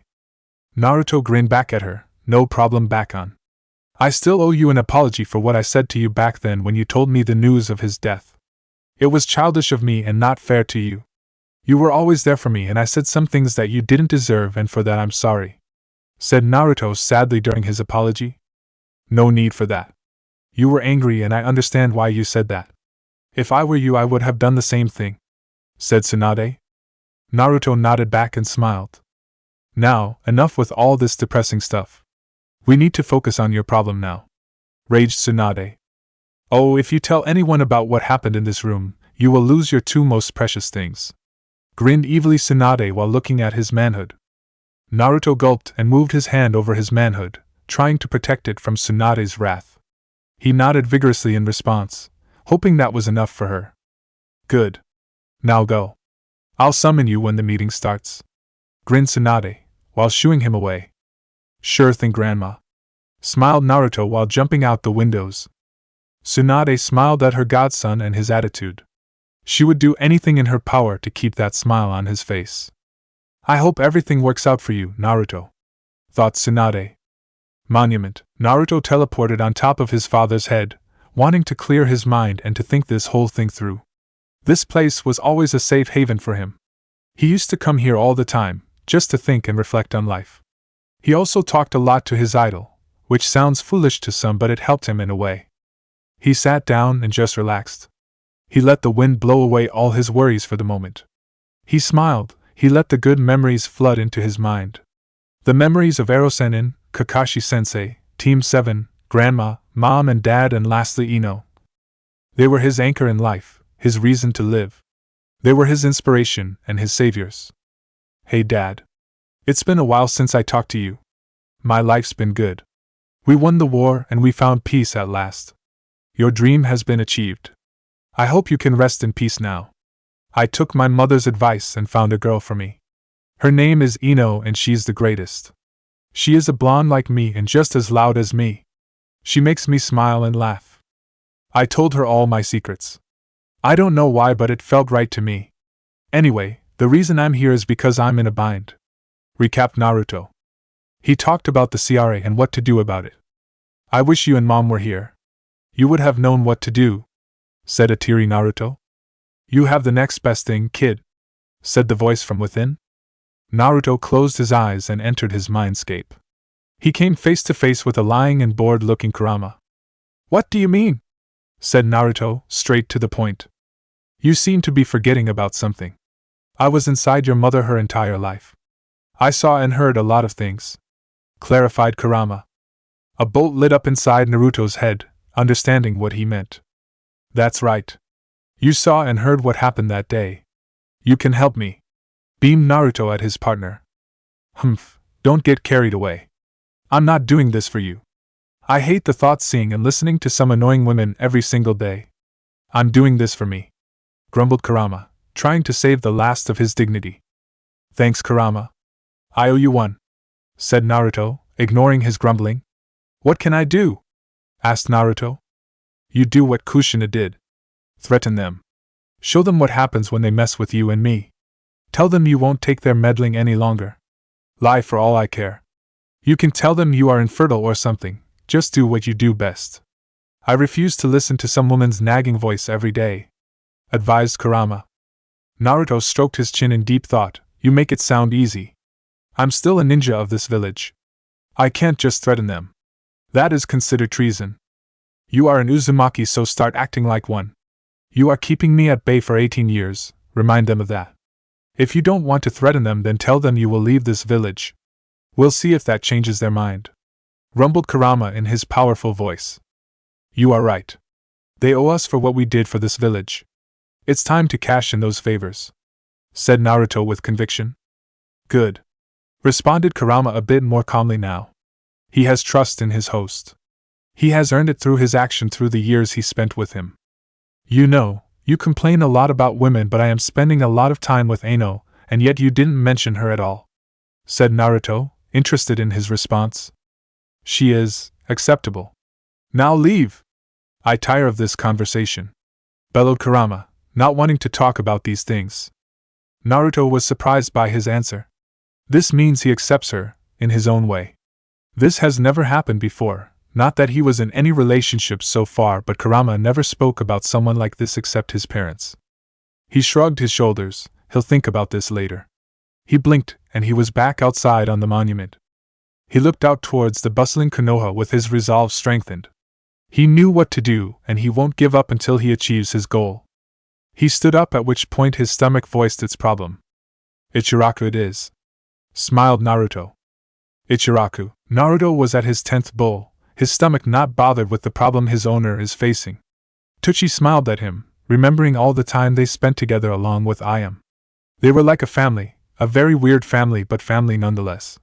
He has no idea how this little brown brat wormed himself into his life, but he is glad he did. His life would be dull without him, not to mention all the money he would have missed because of it. I see your appetite is still intact after all these years, smiled Tucci. You betcha, old man. Nothing like a bowl or 10 to start the day, grinned Naruto, his foxy smile. Tucci laughed with him, and they had a light conversation during his meal. Naruto learned that Ayam went with the other bridesmaids to help with the planning of the wedding. He also learned that Tucci knew about Ayam's relationship with Chuji but kept quiet for Ayam's sake. What do you think of Chuji, old man? Asked Naruto. He seems like a good guy. He treats Ayam like a lady, and that's all I care about. If Ayam likes him, then so do I. It does help that he eats as much as you do, chuckled Tsuchi, and Naruto joined him. She found a great guy. I'm sure Chuji will make her happy. She deserves it, smiled Naruto, happy for his sister. Tsuchi nodded and gave Naruto another bowl on the house, which Naruto enjoyed greatly. During his unnatural consumption of his 11th bowl, visitors arrived into the stand. Hello, Naruto. I see you are enjoying yourself, said an eye-smiling Cyclops. Behind him were Kurenai and Asuma Jr., both smiling at the blonde. Asuma was excited to see Naruto again. He enjoyed playing with him. Hey guys. What brings you here? Smiled Naruto at the happy family. Well, we had some craving for ramen, and we decided to come here, answered Kurenai, while taking a seat along with her other two companions. Any Uncle Naruto, what ya eating? Asked a bouncing Asuma Jr., who was being calmed down by a bemused Kurenai. This is the food of the gods, Asuma, answered Naruto in an exuberant manner. Will this make me as strong as you, Uncle Naruto? Bounced an excited Asuma. Of course. Nothing beats the ramen of gods, boasted Naruto. Kurenai shook her head. She saw the look in Asuma's eyes and saw another ramen addict. She'll be damned if she let that happen to her little baby. She shot a glare to Naruto. Don't encourage him. It's bad enough he doesn't want to eat vegetables. I don't need him to start obsessing about ramen like you, scolded Kurenai motherly. Naruto waved her off. trying to alleviate her concerns. Ma, I'm not saying he has to eat it all the time. Once in a while won't hurt him, right? He turned towards Asuma. Right, Asuma? You will eat your vegetables and fruit if mommy lets you have ramen once in a while, right? Smiled Naruto. Asuma nodded like a madman, not knowing what he was actually nodding for. He only heard ramen, and mommy will let you. Naruto turned towards Kurenai, smiling. See? Nothing to worry about. Kurenai sighed. Why do I get the feeling this will all blow up in my face? Kakashi was smiling at the interaction between the two. He was finding it surprisingly entertaining to listen to them bicker. It sounded like a family to him, a family he longed for. Kakashi-sensei agrees with me, right? Asked Naruto his teacher, missing the smirk from Kurenai. You see, Naruto, I think Kurenai has a point. Smiled Kakashi nervously. Naruto was shocked, more than shocked actually. He recovered fast and grinned teasingly. She's got you whipped, huh? Teased Naruto. Kurenai nodded her head, proud of her achievement. One of the strongest ninjas in Konoha is under her control. Life just can't get any better. Kakashi sent him a subtle glare for his remark. He doesn't think himself as whipped. He is an understanding person, nothing more. Face it, Kakashi, you are whipped, thought the narrator. Their meal was interrupted by someone teleporting behind them. They weren't startled or anything. They were used to ANBU interrupting them during their meals or something else. It was part of their life as ninjas. Excuse me for interrupting you, Lord Uzumaki, but Hokage-sama told me it's time. Bowed his head the ANBU officer. Naruto nodded his head seriously. The ANBU bowed and left the area in a pile of smoke. Kakashi and Kurenai turned towards the young blonde while Asuma was happily munching on his first ramen. They both asked at the same time, what was that all about? Naruto was short in his response, Ciare. The answer was clear. Both of the senior ninjas understood. Kakashi had a grave look on his face, understanding Naruto's position. He gave him a sympathetic smile. Need help? Kurenai nodded in agreement. If he needed anything, they are there for him just like he was for them. Naruto smiled at his teacher and his wonderful girlfriend. I appreciate the offer, but this is my problem to deal with. Besides, I already have all the help I need, said Naruto while patting his stomach in the end, indicating his tenant. The elder ninjas nodded at him. They were still baffled at his relationship with Kyuubi. To think that a human could befriend a demon. But that's just Naruto for you. The miracle child. Go get them. Make your father and mother proud, said Kakashi, eye smiling. Naruto grinned at his teacher, appreciating the subtle compliment. He waved to Kakashi, Asuma and Kurenai and left towards the tower. Kurenai bombarded Kakashi with question, you know his parents? Who were they? Are they still alive?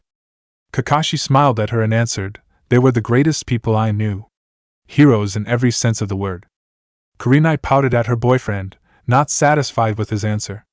She wanted to learn more about them, not this cryptic information. You won't tell me, huh? Said Kurenai. It is not my place to tell. That is up to Naruto and him alone, answered Kakashi sternly. Kurenai nodded at him, understanding the situation. She turned towards Asuma and saw him pestering Ichiraku Tuchi for more ramen, who was smiling nervously at Kurenai, who was glaring at him, daring him to give him more. Suffice to say, Asuma left the stand unhappy. Tower. Naruto walked into the council chamber, where he will face his fate. He walked in and all eyes were instantly upon him, eyeing him, judging him. He could see looks of recognition, respect, some jealousy, and some hatred. Better than before, mused Naruto. Tsunade stood up and so did the rest of the council. She spoke professionally. The meeting regarding Uzumaki Naruto and his candidature for the CRA now begins. Naruto walked to the center and waited for his turn to speak. He eyed all of the shinobi clan heads and the civilian council. He stopped his gaze on Yamanaka Inoichi, who sent him a look of compassion and understanding. Naruto gave him a subtle smile in return, appreciating his concern for his future. He respects the man as a ninja and as a father. Naruto in some way wants to be like him, a strong ninja and a good father. Inside of him, Kurama woke up and listened closely to the meeting before him. This concerns his future as well. Koharu Yuditane stood up and started with the session. Uzumaki Naruto, you are here today because we consider you a viable candidate for the CRA. You have proven yourself to be a ninja with extraordinary strength many times, and your lineage, which stems from the Uzumaki clan, which is regarded for its longevity and mastery of the seals, makes you the perfect candidate for the Clan Restoration Act. As we all know, the Uzumaki clan perished some time ago, its survivors scattered across the globe. You are perhaps its last survivor, and we cannot let your blood disappear. Hamura picked up where Kohara left off. The blood of the Uzumaki clan was feared throughout the nations, which also led to their eventual demise. We all know that the Uzumaki clan was closely related to the Senju clan of Konoha. That bond faded through time, and we wish to establish it once more. It will no doubt strengthen Konoha even further. This is for the good of the village and the country," ended Hamura in all his wisdom. "Permission to speak?" said Naruto seriously, blocking all his emotions. He can't afford to let his emotions run wild in this situation. He needs to remain calm and professional. If that doesn't work, then desperate measures will have to be taken. The elders and Tsunade nodded. Naruto closed his eyes for a moment, gathering his resolve. He opened them a second later, his eyes that of a warrior that has been in many battles. "You all know who I am and what I bear inside of me, so I won't bore you with my life story. We've been fighting this battle ever since I was born. I let you do with me whatever you wanted as long as I was left alone. I put up with your treatment all my life. It never bothered me too much with how you looked at me. I knew you were all hurting because you all lost someone dear to you that fateful day. And so I shouldered your hatred against me. I took it all in stride, thinking you will someday change your mind about me. Your hatred of me spurred me on to become a better man," said Naruto wisely and seriously. "We all lost someone the day Kyuubi attacked. You lost your families, friends, husbands, wives. But you are not alone. I lost someone dear to me as well. But unlike you, I never let the hatred consume me. I overcame that hatred and turned it into my motivation, into my reason for living. And look at what I accomplished. Despite the glares, the beatings, the insults, I became one of the strongest ninjas of Konoha. We were always at odds with each other. We never agreed on anything, and this situation is no exception. But no longer am I the weak little child that you could all walk over. Today I make my stand against you. As long as I breathe, I won't submit myself to this CRA program. My future is my decision. The choice who I marry and how many kids I have is my choice and my choice alone. You will not force this upon me, and this I swear. I swear on my ninja way. I won't be your puppet any longer," cried out passionately Naruto. Tsunade smirked in her head. He was always a passionate talker, and he proved that right now. The room was silent, each left to their own thoughts. Inoichi was proud of the man before him. He grew up from a noisy little brat who wouldn't shut up to the man who he respects and considers him part of his family. It also helps that he is dating his little princess and does a good job at it. Ino won't shut up about him. The clan heads, who are all somehow related to the rookies, already knew who the man before them was and what he accomplished in his short life. They remember the time they all unleashed their anger upon the young man. Anger directed at the Kyuubi was instead directed towards this innocent young man. And yet he prevailed. He fought against their hatred and came out victorious. Truly a remarkable man. Hamura and Kohara weren't impressed with his speech, and so wasn't the civilian council. The civilian council always hated Naruto, and didn't hide that fact. They were his enemies from the start. They were the ones that made his life a living hell. Their shops wouldn't sell him stuff, or if they did, they would overcharge him greatly. Now, as he became a hero, they see a great opportunity in him. The name Uzumaki Naruto means profit to them and their families. If they can manage to wed him with one of their daughters, it would mean supremacy over the economy of Fire Country. They will do anything to achieve that dream of theirs. Hamura and Kohara weren't the biggest fan of Naruto's. They would always bicker with Sarutobi about his fate along with Danzo. They either demanded his imprisonment, thinking he is too dangerous to let live among the common population, or to be handed over to Danzo for his education. The conflict continued with Tsunade, but she wouldn't budge when it came to him. She was too attached to the boy. Now, as a hero he is, they want to strengthen the village and their own power by anchoring him to their control. When he becomes a father, he will be that more easily influenced. They cannot allow this opportunity to slip past them. Koharu spoke up, a fine speech. You have compelling arguments, but your word and your ninja way mean nothing to this council. In the end, the decision falls upon us. You can say whatever you want, but you are still a ninja of this village, which means you fall under the jurisdiction of Hokage and this council. Don't forget that. Tsunade glared at the senile, old woman. She never liked the old bat. Tsunade got the feeling that the old bat thought she was better than the rest of them. She would love to put the woman in her place. I may be a ninja of Konoha, but I am also my own person. I swore my allegiance to this village and this country, but my freedom means more to me than this village. Do not make me choose between being a ninja and a father. Trust me, you will lose more than you know, said Naruto in his sage voice, his anger still under control. Hamura took over. By becoming a ninja of this village, you gave up your freedom. You became a soldier under our command. Your freedom is dictated by our words. That may be for your ordinary run-of-the-mill ninjas, but I am not like the rest of them. I am the prison for the nine-tailed fox. I am not exactly a normal ninja. Did you think of the consequences of me becoming a father? I may even be infertile because of the influence of demonic chakra. My children could be born dead because of it, or the mother of my children could die during birth. Continued Naruto, lying convincingly about the influence of demonic chakra. He was born while his mother was a Jinchuriki, so he knows nothing happens to the baby. He just hopes that the council buys that. Kohara ended his hope. Please, do you really think nobody thought of that? Every nation researched the birthing process of a Jinchuriki, and the results aren't in your favor. The demonic chakra doesn't influence the mother or the child in her womb. If anything, it makes the baby even stronger. Prior to this meeting, your blood was tested for fertility, and you are as fit as they come. You are running out of excuses. If you have nothing else to say, then we will convene on your fate. Tsunade looked towards Naruto. Naruto, it's time. Naruto looked back at her and saw her serious expression. He knew what she wanted, and he feared the truth about his lineage will come out today. He sighed, ready to face his destiny. I guess there is no other way. Go ahead, Grandma. Tsunade ignored his grandma remark. Council was a bit surprised with his attitude towards their Hokage, but ignored it when Tsunade did. Listen closely, because I will say this only once. What am I about to say stays in this room. This is a secret of the highest caliber, and death is the punishment for revealing this secret, said Tsunade, gaining everyone's attention. Some of the shinobis already knew what will happen next, while some are clueless. She sighed, preparing for what she has to say next. Uzumaki Naruto's real name is Uzumaki Namikaze Naruto, son of Minato Namikaze, the fourth Hokage, and Uzumaki Kushina, the former Jinchuriki of the nine-tailed fox.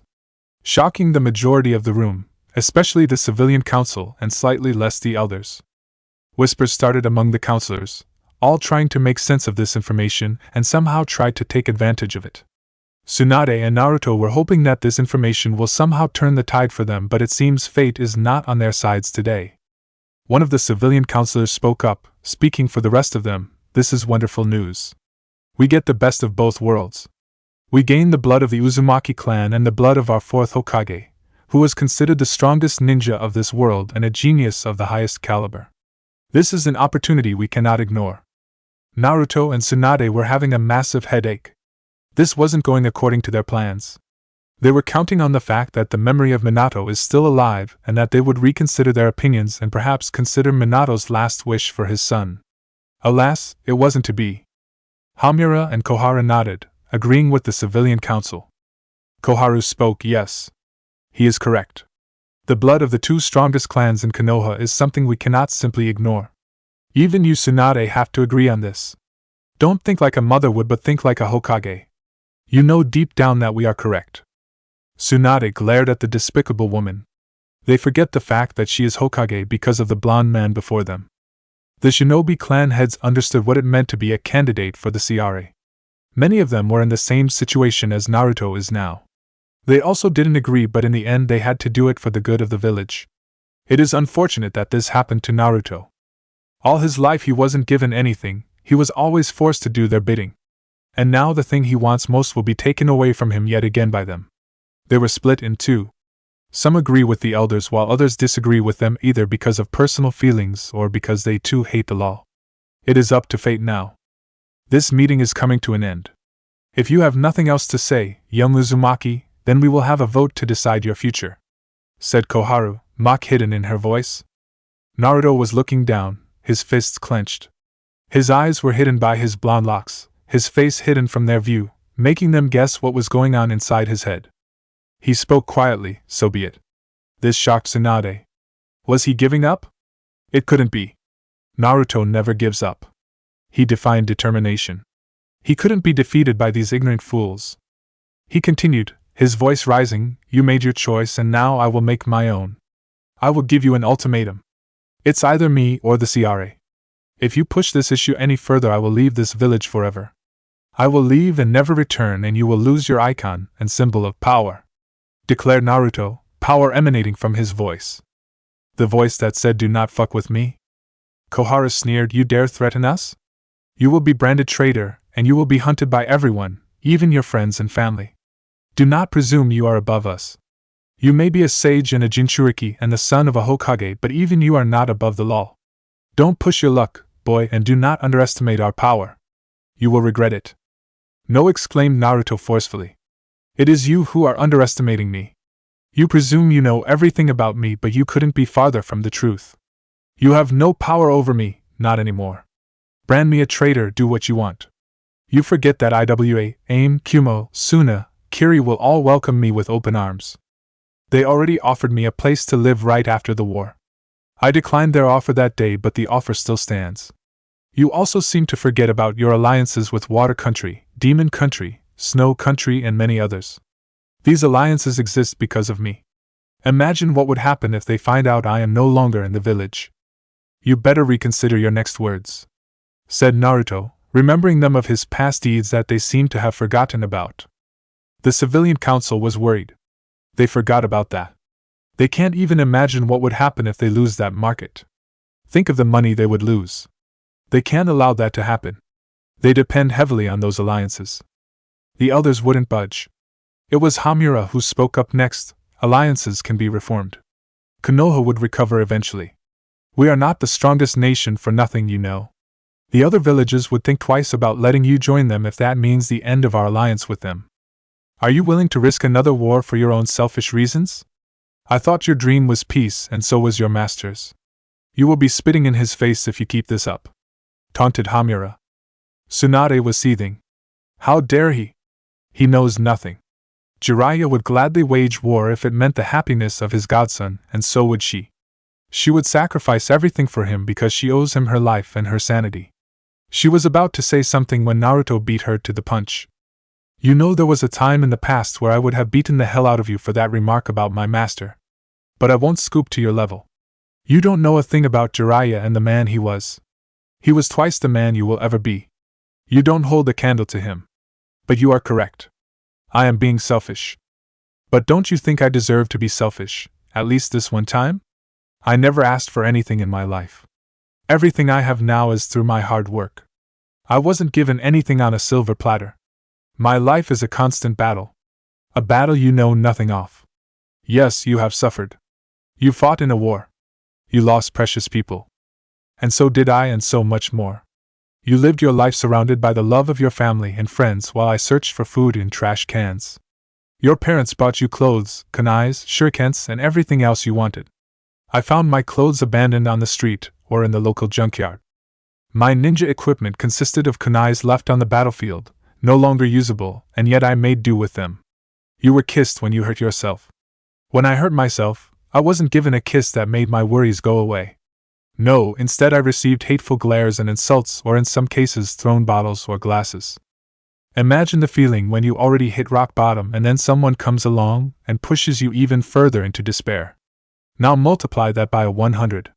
If you went through half of the things I did, you would have gone insane.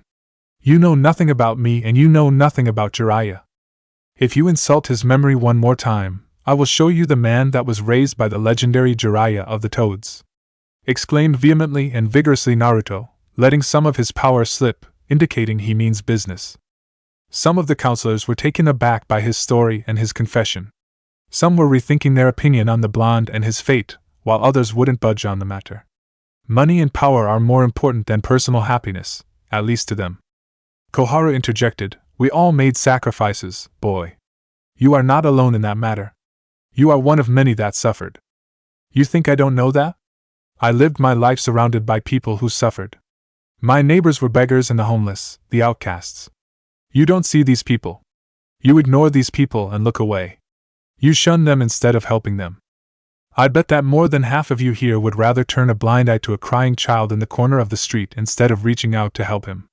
Don't speak of suffering because you don't know the meaning of the word, answered back Naruto, raising his voice at the woman. Some of the counselors bowed their head in shame. The boy was right. A lot of people suffered even in their own village, and they do nothing about it. Every day a child dies because they can't be bothered with helping them.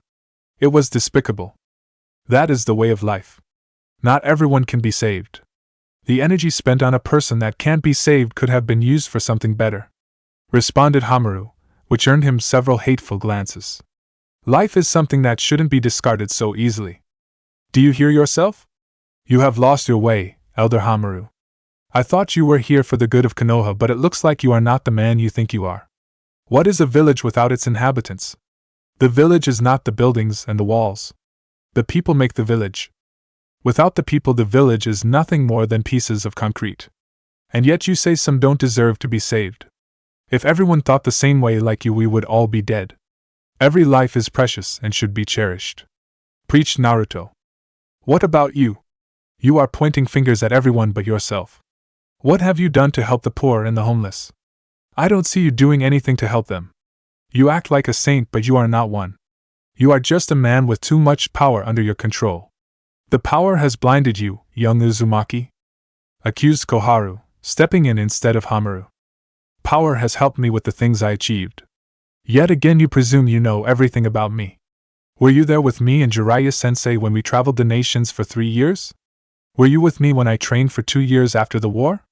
The answer is no. If you were, you would have known that me and Jiraiya-sensei established several orphanages and homeless centers throughout the world. There isn't a country in the world where our influence doesn't spread. Because of the things we did, the world is a better place now. It's far from perfect, but it's slowly getting there. Don't you dare preach to me about helping others because you know nothing, glared Naruto, his anger slipping a bit. The elders snorted at his response, not recognizing the things he did at all. That was nothing in their eyes. That is all? The hero of the nations accomplished so little? Pathetic, sneered Koharu. The wisest of them all voiced his opinion. Shikaku Nara spoke for the first time. At least he is trying something. The man before you is trying his hardest to bring about true peace, and yet here we are judging him, criticizing him for the things he did. But what have we done? Absolutely nothing. Naruto is right. We have no right to speak about suffering and pain because we do not know true pain. We still have much to learn and much to experience. The elders and some of the civilian counselors scoffed at the man. They knew he was right, but they won't accept it and won't admit it. They are too stubborn for their own good. We are getting off topic here. This meeting isn't about the suffering of the world and peace. This is about Uzumaki Naruto's candidature for the CRA. We can hold the debate afterwards for world peace, said Hamaru, trying to switch the topic back to CRA. Indeed. Do you have any last words, Uzumaki Naruto, before we convene? Asked Koharu. Yes. I ask of you, no, I plead of you to reconsider your choice. This is my life you are talking about. It may not mean a lot to you, but this means the world to me. I love this village, and I don't want to leave it because of this, but I will if you force me to undergo this act.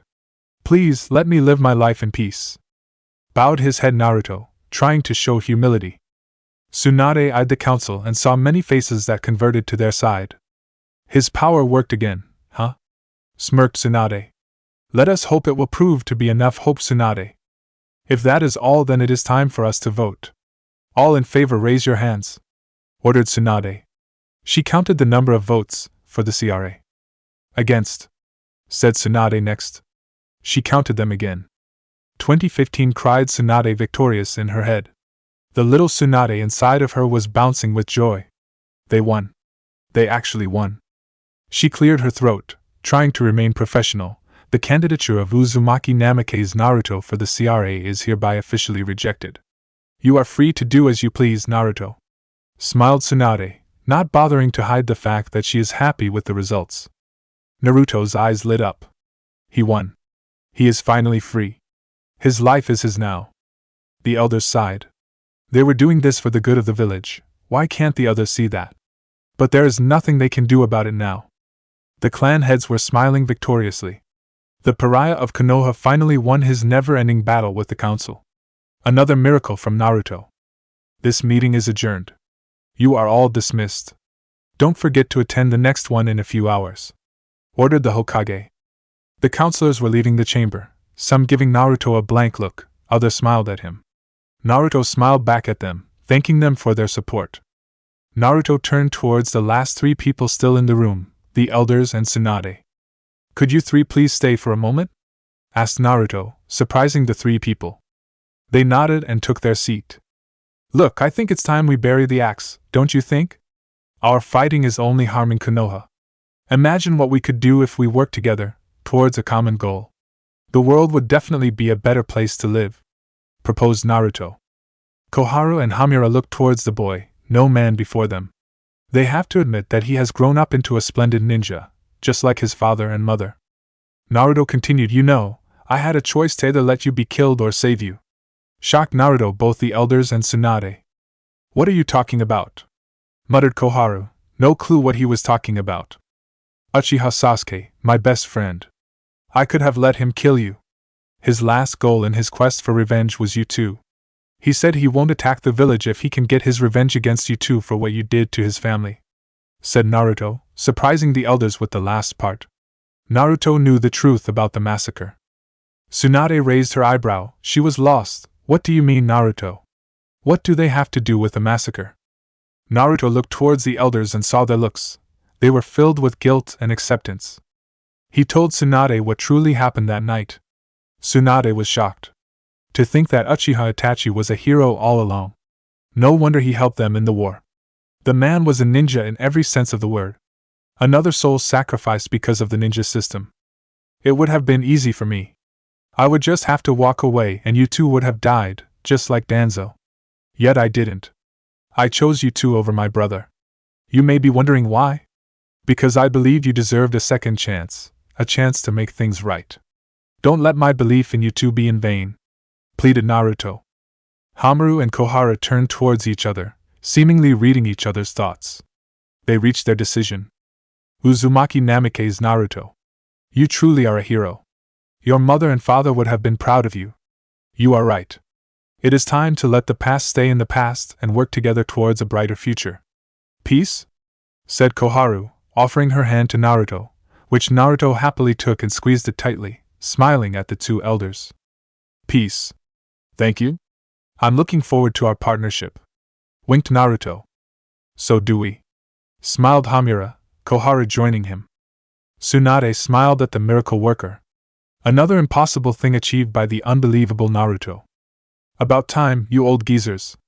I thought this day would never happen. This calls for celebration, how about some sake? Grinned Tsunade, reverting back to her childish behavior. Elders sighed and shook their heads at her very unlike Hokage behavior. Naruto just smiled at his grandma and told her he will have to pass on that offer. With that they ended their conversation and each went their own way. Tsunade sighed while walking towards her office. One meeting finished, another one to go. Where is my retirement monument? I did it! Yelled an excited and a very happy Naruto while standing on top of Minato Namikaze's head. Do you hear me, Konoha? I am free! Shouted Naruto at the top of his lungs. He breathed in the fresh air and sat down and smiled widely. He laid down and looked towards the star and saw his parents and godfather looking down at him and smiling proudly, each of them looking teary. Well done, kid. Another victory for the mighty Kurama. Boasted Kurama even though he didn't do shit. Naruto grinned at his tenant. Nobody can beat the Uzumaki-Kurama duo. We are the best. That's right. Everyone bows before me. I think we need to celebrate this. How about it? You up for it? Bellowed Kurama. Naruto smiled. 10 minutes time limit? Asked Naruto. Sounds good. Let's do it. Smirked Kurama. Naruto concentrated and entered his Mindscape where he proceeded to have a light spar with the greatest demon in existence. Totally normal. Nothing unusual about that at all. 10 minutes later, Naruto was standing on top of a defeated Kurama and grinning widely at the demon. That was a cheap trick, kid, said Kurama, no malice in his voice for his host. Hey, if it works, it works. You should have learned by now. I don't play by the rules, responded Naruto at his sparring partner. Fine, this victory is yours. Don't get too cocky though. The next one is mine. By the way, didn't we say 10 minutes? It's been more than 2 hours. Smiled Kurama, which turned out very scary. Naruto opened his eyes and saw the sun starting to set. Meh, I don't care. It was worth it. They were interrupted by someone yelling Naruto's name. Guess who? No, not Chuck Norris. It's just Ino. Naruto! Yelled a panting Ino. What's up, Ino? Said Naruto. Ino was breathing heavily, clearly very exhausted from all that running. Don't you what's up me? I've been looking all over for you. Why didn't you tell me about the CRA? I was worried for you, you idiot. Glared and pouted Ino. Naruto smiled at her, happy to hear those words from her. Well, not the idiot part, just the worried part. He scratched his head and flashed his foxy grin. Hee, sorry about that. I kind of forgot to tell you. I was a bit busy, as you can probably imagine. By the way, who told you? I ran into Kakashi and Kurenai on the way home and they told me.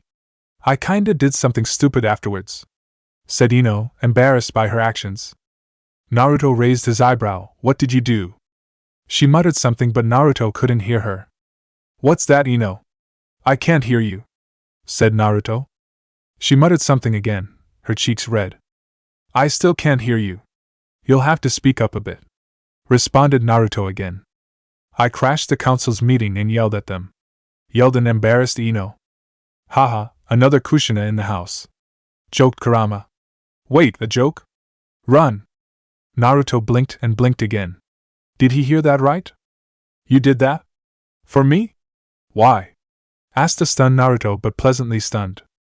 I don't know. I just did. I heard about what they were trying to do to you and my body moved on my own. I just felt so angry at them. I had to do something. I couldn't let them take you away, not when I'm just getting to know you, said an embarrassed Ino, a tear being shed for what could have happened. Naruto smiled lovingly at his girlfriend. She keeps on surprising him. He enveloped her in a hug. Thank you, Ino. She snuggled deeper into him, not letting him go. She didn't want to let him go, not now and not ever. You know, what you did just now is something my mother did long ago. Haha, my father was also a candidate for the CRA, but my mother put a stop to that. She did the exact same thing as you did today. Smiled and laughed Naruto. Ino looked up at him and grinned. Well, somebody has to look out for our blonde idiots. Your mother knew that. Naruto's smile remained on the face, but his face inched closer to hers, his intentions clear. No teasing was involved this time, just the prize. Their lips parted after a few moments. Ino laid her head on his chest and her arms went around him, wanting to feel his warmth. His heart beat. Don't you dare leave me, because I'll find you and beat the snot out of you, grinned Ino. I'm not going anywhere. You'll have to put up with my annoying habits for a while longer, smiled Naruto. Good. Now sit down and listen to me while I tell you what I did today, grinned Ino bossily. Yes, ma'am, saluted Naruto mockingly. They both sat down, looked at the sunset, smiles on their faces. They were happy and at peace. Chapter 11, again, ordered Naruto. You might be asking yourself, what is he doing? The answer is simple. He is teaching. Who, you ask? His apprentice, who else? Konohamaru performed the sign for the shadow clone jutsu, and beside him appeared a clone of his. Konohamaru held out his hand and started focusing chakra into the palm of his hand. A blue sphere of chakra was starting to form, resembling a miniature ball. A second later, a perfect Rasengan was formed. Konohamaru's clone entered the fray and started adding more chakra to the already formidable jutsu. The ball of chakra started expanding, a bit by bit. Konohamaru was panting heavily. Sweat was rolling down his face by the gallons. The procedure is a lot harder than it looks. You may think that performing this jutsu should be an easy feat. After all, you only form a ball of chakra. Well, judging from the heavy breathing coming from Konohamaru, the procedure is a pain in the ass. Just forming a ball of chakra is considered a feat by itself. Then you have to keep this power and control so that it doesn't blow in your face. That requires incredible amount of control and concentration. Add to the fact that you want to make this powerful jutsu even more powerful, you get one exhausting training session, as Konohamaru is finding out right now.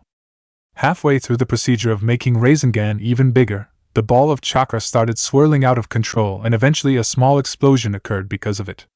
Konohamaru was blown back several meters where he landed on his back, his whole body in pain. He lay there, exhausted. Just breathing alone was difficult, let alone doing something else. Naruto was by his side in a flash, inspecting him for any injuries. He let out a breath when he saw none. He went through the same training and he knew what could happen if the technique fails. Let's just say, it isn't a pleasant experience. Naruto smiled at his young apprentice. Hurts like a bitch, doesn't it? Even though he was in pain, Konohamaru managed to respond to his teacher and friend. That would be an understatement. My whole body feels like it's on fire. Not to mention my hand. It feels like I dipped it in molten lava or something. Well, that's what happens when you suffer from chakra exhaustion and numerous other things. The hand thing will fade away eventually. Your chakra coils in your hand are suffering from overexertion. They are not used to releasing so much power and holding it in a single point, said Naruto, assuming his teacher mode. Did you go through the same thing? Asked Konohamaru, hoping to hear that he wasn't alone in this matter. Yes. So did Ero-sennin. This is something you will have to endure. But the reward in the end is worth it. Trust me. Grinned Naruto. Kono nodded.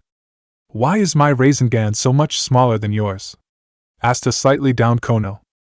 Naruto was a bit surprised, but he was actually wondering the same thing. Well, I'm not too sure, but I think it's because my chakra coils are stronger, which means I can create a stronger one without injuring my coils. It could be because of something else, but I think in time when you grow, so will your coils. They will strengthen themselves, which means you'll be able to create a bigger one. Don't worry, you are doing well. This is just another obstacle for you to overcome. It will help you in the end both to grow as a man and a ninja. Don't worry. I won't give up. What kind of a student yours would I be if I gave up? Grinned proudly Kono. That's the spirit. Now come on. Let's go see your teammates torture at the hands of Kakashi-sensei. Chuckled Naruto. Yeah, about that. You see, I can't move my body. It's going to take a while before I can move, said an embarrassed Konohamaru. No problem.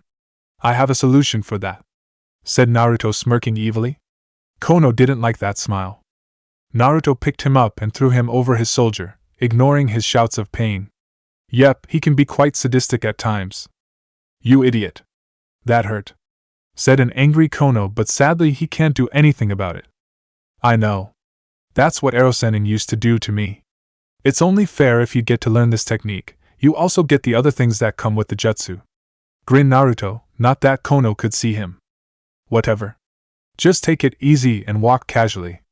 Don't need you to hurt me even further, sighed Kono. Sure thing. I can do that, smirked Naruto, who was planning on ignoring his last statement. With a swift jump onto the trees, the duo was jumping towards the rest of the team. One was smiling, the other was crying his eyes out. That made one weird scene if anyone was there to see it. They landed after a minute or so.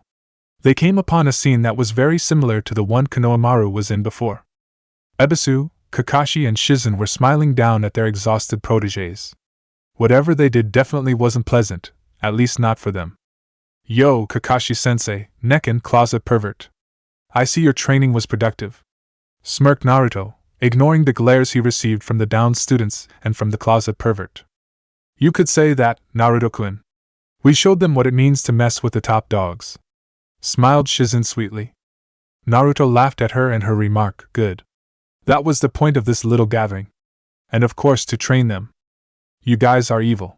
You even corrupted Ebisu-sensei. I miss the old Ebisu-sensei. He was so kind and caring, cried out in sadness Udan. Don't worry, he'll be back once we leave. Or not. Who knows? Grinned sadistically Shizen, enjoying this little torture. Konohamaru decided to end his little silence. You guys don't know the half of it. You can at least move. Look at me. I am a breathing corpse. I can't move my eyelashes, for Christ's sakes. I see you were busy, Naruto. I smiled Kakashi. Yep. But I'm proud of the little bugger. Not many people could endure that kind of training. He'll probably need a few days of rest, but it will be worth it in the end. Grinned proudly Naruto. Konohamaru also smiled at the compliment. It's nice to see your master acknowledges your progress and determination. Good. That means our work for today is done. Ebisu, they are all yours now, smiled Kakashi, saying his goodbyes. Shizen and Naruto followed, the latter dropping Kono unceremoniously on the ground, laughing while doing it. When they were outside, Hanabi spoke up, "Remind me to stay away from Kakashi-sama for the rest of my life." "Amen," said Moigi, Udan and Kono in unison. Ebisu smiled at his students.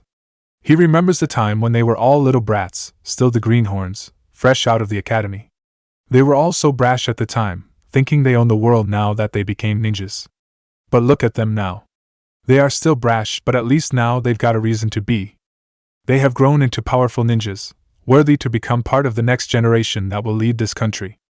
It won't be long now when they surpass me, thought a proud Ebisu. With Naruto, and then he used the infamous 1,000 years of death jutsu. You should have seen Udan's face. It was priceless. Laughed Shizen, letting out her boisterous side which was usually hidden when around Tsunade. Naruto laughed at the story. He knew how it felt like to be on the receiving end of that nasty jutsu. Let's just say, his ass was sore for a week after that. Oh man, I so wanted to see that. It hurts like a bitch, but it's funny as hell. Laughed Naruto. Kakashi just had an eye smile on his face throughout the story, his lazy personality still intact. Speaking of pain, how are you holding up with Guy Shizen? Asked Kakashi, surprising Naruto by the information. What? Nekin and Guy-sensei? How? When?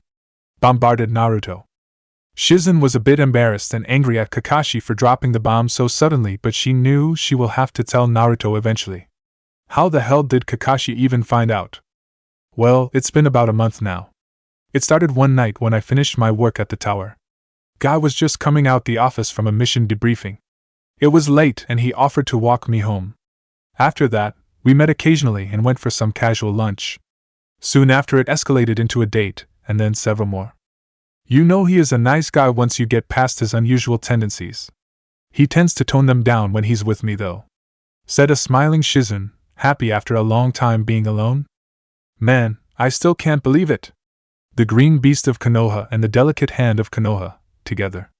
But if you are happy, then who am I to object? Congratulations, Nekin. It was getting kinda hard seeing you alone all the time. It's about time you found someone. Smiled Naruto. Thanks, Naruto-kun. You know I still hate my nickname in the bingo book. The delicate hand. It sounds dirty. I don't like it. Said an irritated Shizen. The pervert voiced his thoughts. I like it. It has character. Suffice to say his head wasn't feeling too well after that remark. You know, me and Kurenai have an agreement of sorts. Whenever you act like a pervert I tell her. Don't you just love that? Grinned mischievously Shizen. Kakashi shuddered and paled. He knows that Kurenai hates it when he acts perverted unless they do it together. He is still baffled by that. If they do perverted stuff together it's okay, but if he does it alone and in public, the reception isn't so great after that. Women, sighed Kakashi. Kakashi quickly apologized and pleaded her not to tell his violent partner, who is very proficient in genjutsu, yaoi genjutsu to be exact. Even the narrator shuddered at that. Shizen was ignoring his pleas and was smiling smugly, happy to have the Cyclops under her mercy. Shizen addressed Naruto, forgetting about Kakashi for now. What about you? How are things with Ino? Smiled Shizen. Naruto smiled widely at the mention of his girlfriend. Just mentioning her makes him happy. It's been great. We are both enjoying our time together. Every day is a new adventure with Ino. We always do something different, and it always brings us closer together. We had our first sleepover last week. Wow. That's a big step, Naruto. Said Shizen. I know. I was scared at first, but after spending the night sleeping next to her it felt natural and right. Smiled Naruto. I'm sure she did too. Winked Kakashi, thinking of perverted actions. A fist on the head from Shizen promptly shut him up. You would think you learned by now? Barat Shizen, her eyebrow twitching in annoyance. Kakashi was seeing stars after that punch reserved for perverts and idiots. He can't help it if people give him opportunities to say something which they don't like. It's instinctual. Naruto smiled at his Nekin and at Kakashi's pain. Serves him right. Don't listen to this idiot. It's good to hear you two are doing so well. I'm happy for you too. Smiled Shizen, ignoring the pervert on the ground who was asking for some medical attention. Yeah, we are doing well, better than I expected. The thing is though, she's been having nightmares for the past week, and she won't tell me what's bothering her. She always gives me a reassuring smile and waves it off like it's nothing important. I ignored it the first time, but it's been happening a lot lately, the nightmares I mean. She's worried about something and I can't help her," said Naruto, concerned for his blonde girlfriend. Shizen entered her medical mode, analyzing the situation regarding her nightmares. It could be stress-related or fear of losing something or someone. It can't be stress since Naruto said they have a good time when they are together, and she isn't aware of Ino having any external problems. It could be because she formed a bond with Naruto, and is afraid of losing that bond with him. She sighed, no closer to finding an answer. Only Ino knows what is going on, and she isn't talking. If that's the case and she isn't willing to talk about it, all you can do is wait. Wait for her to feel comfortable talking about it. It could be nothing. When she's ready, she'll talk to you about it. I'm sure of it," advised Shizen. Naruto nodded at her advice, thankful for it. "I understand. I'll wait and hope for the best," said Naruto, a small smile coming onto his face in the end. They came upon the site of the village in full motion. Merchants were opening their stands, restaurants starting their day, tourists exploring the village, enjoying the sights. The trio said farewell and went to do their things. Kakashi went to Kurenai and little Asuma to spend the day with them. Shizen went to the hospital to start her shift for today, while Naruto was walking towards the flower shop. The Yamanaka family decided to expand their little shop to make it more appealing to customers. They were going to add another greenhouse and more room for the flower display. Naruto, the kind-hearted that he is, volunteered to help with the expansion. So we now see him entering the shop where he saw Inoichi, Inora, Ino all preparing supplies for this mission of theirs. Ino spotted him first and rushed to him and gave him a hug and a sweet kiss on the lips. Inoichi waved at him, while Inora smiled at the young man. "Glad you came. Now we can start. We were waiting for the muscles to come. God knows what would happen if Inoichi started lifting heavy stuff. It would be a disaster," chuckled Inora. Inoichi just grumbled something about wives who don't appreciate their husbands but didn't dare say it out loud. Nope, he would like to spend the day pain-free. "Is no one else coming? I thought this was a job for multiple people," asked Naruto respectfully. "Normally it would be. But we decided that this will be blondes only," smiled Inora. "That sounds good. Who needs other people anyway, when I am here? I'm an army by myself," grinned Naruto. Ino smiled at the man. "With you here we will have this done in a jiffy." "Count on it," responded Naruto proudly. Yeah? Less talking, more working. "Shall we?" said Inoichi, the leader of this expedition, at least he think he is. "We all know who wears the pants in this house." Naruto and Ino turned towards the real leader, who smiled at them and nodded in agreement. Orders given, they set to work. Naruto made a few clones to help with moving the supplies. They started first by demolishing the wall in the back so that they can start expanding the shop. Naruto used some wind manipulation to cut down the wall neatly without damaging the rest of the shop. The others plus some of Naruto's clones started clearing up the rubble. With that done, Ino and Inora started making the stands where the new flowers will be put on display. Meanwhile, the men were discussing how much extra space will be added. They took some measures and agreed on the number. They started first on the supports. Naruto used his clones to bring the wooden supports into the new room where the real Naruto and Inoichi helped put them in place.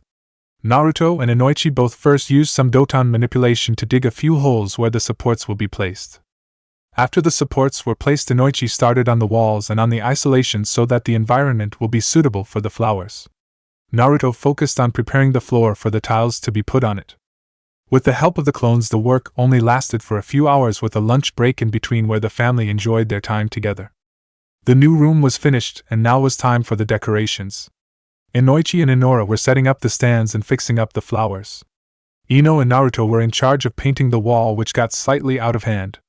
Naruto decided to have some fun and accidentally painted on Ino's face, which made Ino furious and retaliated with equal force. That led to an all-out paint war between the two youngsters.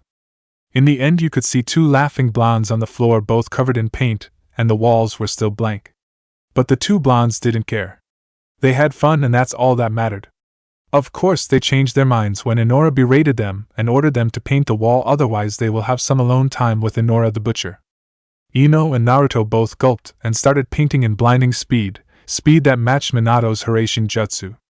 An hour later they both swiped the sweat from their forehead and looked towards each other, smiling proudly. It looks good, smiled Naruto. Ino smiled smugly. Of course it looks good. I designed it.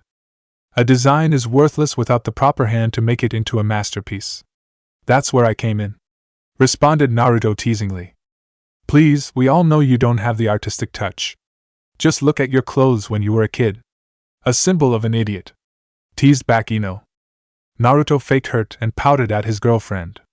Ino felt sorry about her little remark about him being an idiot. She gave him a hug from behind and whispered sweetly into his ear, "But you are my idiot." This made Naruto very happy. "And you are my bossy girlfriend," responded Naruto, smiling at his wonderful and beautiful girlfriend. This earned him a sweet kiss on the lips. It was a short kiss, but it told everything that needed to be said. "I hope you weren't doing that the whole time," grumbled an annoyed father. The couple turned towards the intruder and said, "What else would we be doing?" This caught Inoichi off guard. He was expecting a negative answer and not this. He was interrupted by the sound of 3 voices laughing at him. 2 coming from in front of him, belonging to Ino and Naruto, and 1 from behind him which came from his wife, who was apparently amused by his predicament. He crossed his arms and huffed, annoyed and offended by his family. Every single time, I must be the laughing stock of my family. Where did my manhood go? Thought Inoichi, hitting rock bottom. Oh, relax, honey. We are just having some fun. You know we love you. If you want, I can show you how much I love you right now, whispered sweet things Zenora into his ear, which got the desired reaction. Some drool and dreamy look in his eyes plus some red tint on his cheek emerged on Inoichi. The teens were wondering what happened to him. One moment he was angry, the next he was putting in Inora's arms. They just chalked it up to Inora's magic. "Did you finish the stands already?" asked Ino, which woke up Inoichi from his fantasies. The parents nodded in affirmative. "I see you also finished. I see my morale-boosting skills still work," smiled sweetly Inora, hiding her evil inside of her. Both Ino and Naruto smiled nervously. "Yeah, you could say that." "Good. Glad I could help. I must say I'm impressed with how the room turned out. Better than I expected," smiled happily Inora. Inoichi nodded, also pleased with the room. The teens inspected the room around them, and they must say it looked fabulous. The room gave off a homey feeling, making you feel at home instantly. The paint brightened the room and made it livelier instead of being all gloomy and dark. The flower stands were aligned perfectly, each flower complementing the one next to it. The work of true masters. "It looks beautiful. We outdid ourselves. We should have done this years ago," said Ino, happy to have been a part of this. "We are not done yet. We still have to build another greenhouse next to the existing one," reminded Inoichi. "What are we waiting for? We can admire the room later," said Inora. They all walked out back where the next greenhouse will be built. Inoichi spoke up and turned towards Naruto. "Any ideas, Naruto?" Naruto, a bit surprised by the answer, took a while to respond. "Well, the first thing that pops up in my mind is that we could connect the 2 greenhouses, like a tunnel that leads between the 2. Inora and Ino were thinking the idea sounded great and smiled at the young man. And so did Inoichi. "That actually sounds great, but I don't think we have enough steel poles to make it," responded Inoichi, bringing out the bad news. Naruto was deep in thought and was stroking his chin, trying to think of something. And then it hit him. "I've got an idea. If I'm right, this could fix our steel shortage." He bit his thumb and made the hand seals for the summoning jutsu. "Summoning jutsu!" exclaimed Naruto slightly, slamming his hand on the ground. A poof of smoke later, a toad the size of the greenhouse appeared, scaring the inhabitants a bit. "Yo, what's up, bro? Need something?" asked the new arrival called Gamma Kichi, Naruto's personal summon. "Hey Kichi, sorry for bothering you, but I am in need of your assistance. I was wondering if you guys have any spare steel we could use," asked Naruto humbly, scratching his head and showing his foxy grin to his friend. "Steel? What for?" asked Kichi. "You see, we are building a greenhouse and we had the idea to make a tunnel to connect it with the one over there. But we don't have enough steel to make it," explained Naruto. "Well, you are in luck. We have some available, but you need to ask Lord Fukasaku for permission. He is the one in charge of this sort of things. Summon him and explain the situation to him," clarified Kichi. "I see. Well, here goes. Summoning jutsu a slam on the ground later, a small green toad appeared with some white hair on his face. Naruto-chan, why have you summoned me? You are clearly not in battle, asked the elder. Hey Gramps, sorry about that. I need some help from the toads and Kichi here told me you are the guy I need to talk to. I am in need of some steel poles for the greenhouse we are building, said Naruto to his teacher. Meanwhile the trio were shocked and surprised. Even Inora knew what it meant to see an elder toad in the flesh. It was an honor on the highest level. They all bowed their heads when he looked towards them. And who might you guys be? Asked nicely Fuka. My name is Ino Yamanaka and these are my wife and daughter, said Inoichi respectfully. My name is Inora. It's an honor to meet you, Lord Fukasaku, said an equally respectful Inora. Next came Ino. My name is Ino. It's nice to meet you finally. Naruto told me a lot of great things about you, smiled Ino. No need to be so formal. Friends of the brat here are friends of the toads. So raise your heads and speak freely, smiled Fukasaku. They were a bit still unsure, but Naruto told them it's okay, which did the trick. So can you help us, Gramps? Smiled Naruto, like this was an everyday thing, meeting the elder Fukasaku. But for him it probably is, lucky bastard. We normally don't do this, but since it's you I'm going to allow it. You did a lot for the toads and it's time for us to return the favor, said Fuka, which made the whole group smile at him. That's great, Gramps. I appreciate it.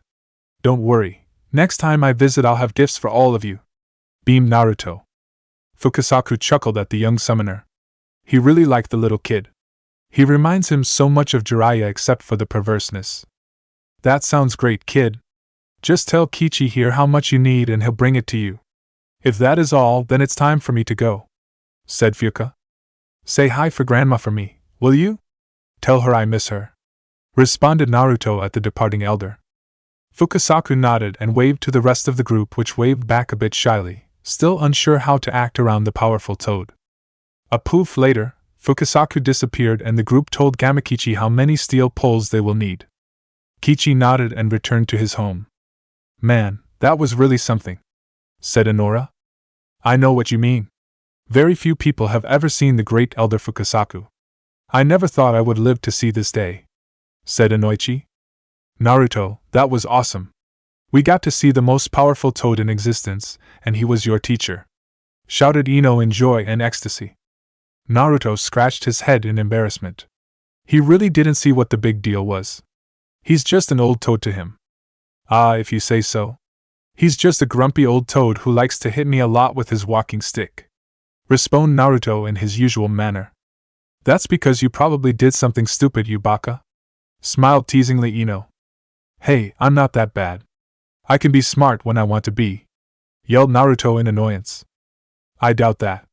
Once an idiot, always an idiot, smiled Ino while walking towards him. Naruto crossed his arms over his chest and pouted while avoiding Ino's gaze. Oh, come here, you little baby. Let Ino take care of you. I'll help you get rid of your idiotness, smirked Ino while giving him a chaste kiss on the lips, which made Naruto forget all about the idiot remark. Oh, come on. Do you have to do this in front of me? I swear, you are trying to give me a heart attack, grumbled an annoyed Inoichi. Stop being so shy already. We did this all the time and it didn't bother you then. So man up, ordered Inora, sending him a stern look. But this is different. This is my princess, my pumpkin, He was cut off from his rambling by a devil in disguise.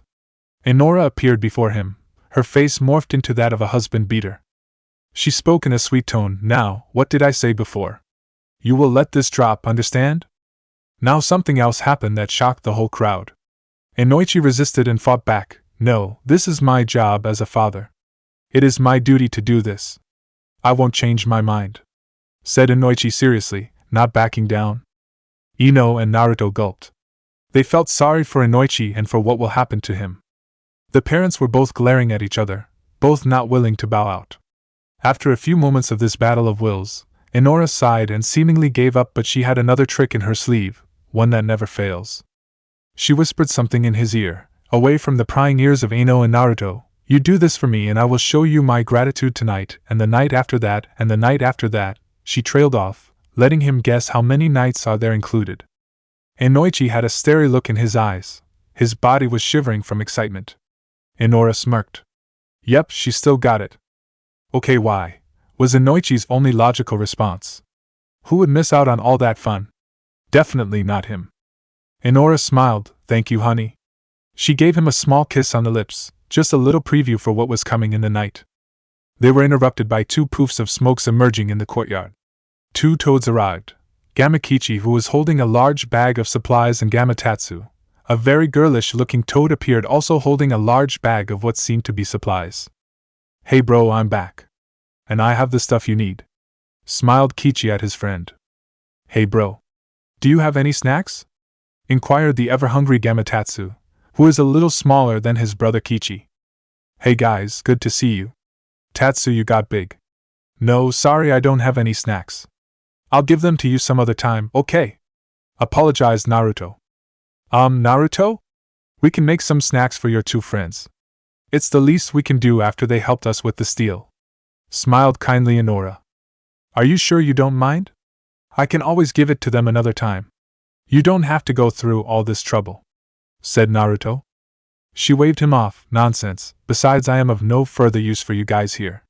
I'll just be in the way. Me and Ino will go in the kitchen and prepare some snacks for all of us. You and Inoichi will also be hungry after this is done. Naruto smiled. Alright then. Did you hear that, Tatsu and Kichi? You won't be leaving hungry after all. Gamakichi smiled at the older woman, and Tatsu was already drooling and fantasizing about all the different food he's going to eat. Ino and Inora both excused themselves and went to the kitchen to start preparing food for the workers. Inora will make some different snacks for the toads, and something for her husband, while Ino will try to make ramen for Naruto. The emphasis is on try because she never made it before, so it will be trial and error. Alright guys, let's get to work, ordered Inoichi. They started by stabbing some poles around the courtyard for basic measurements on how big the greenhouse is going to be. Next they started constructing the metal cage that will be the greenhouse.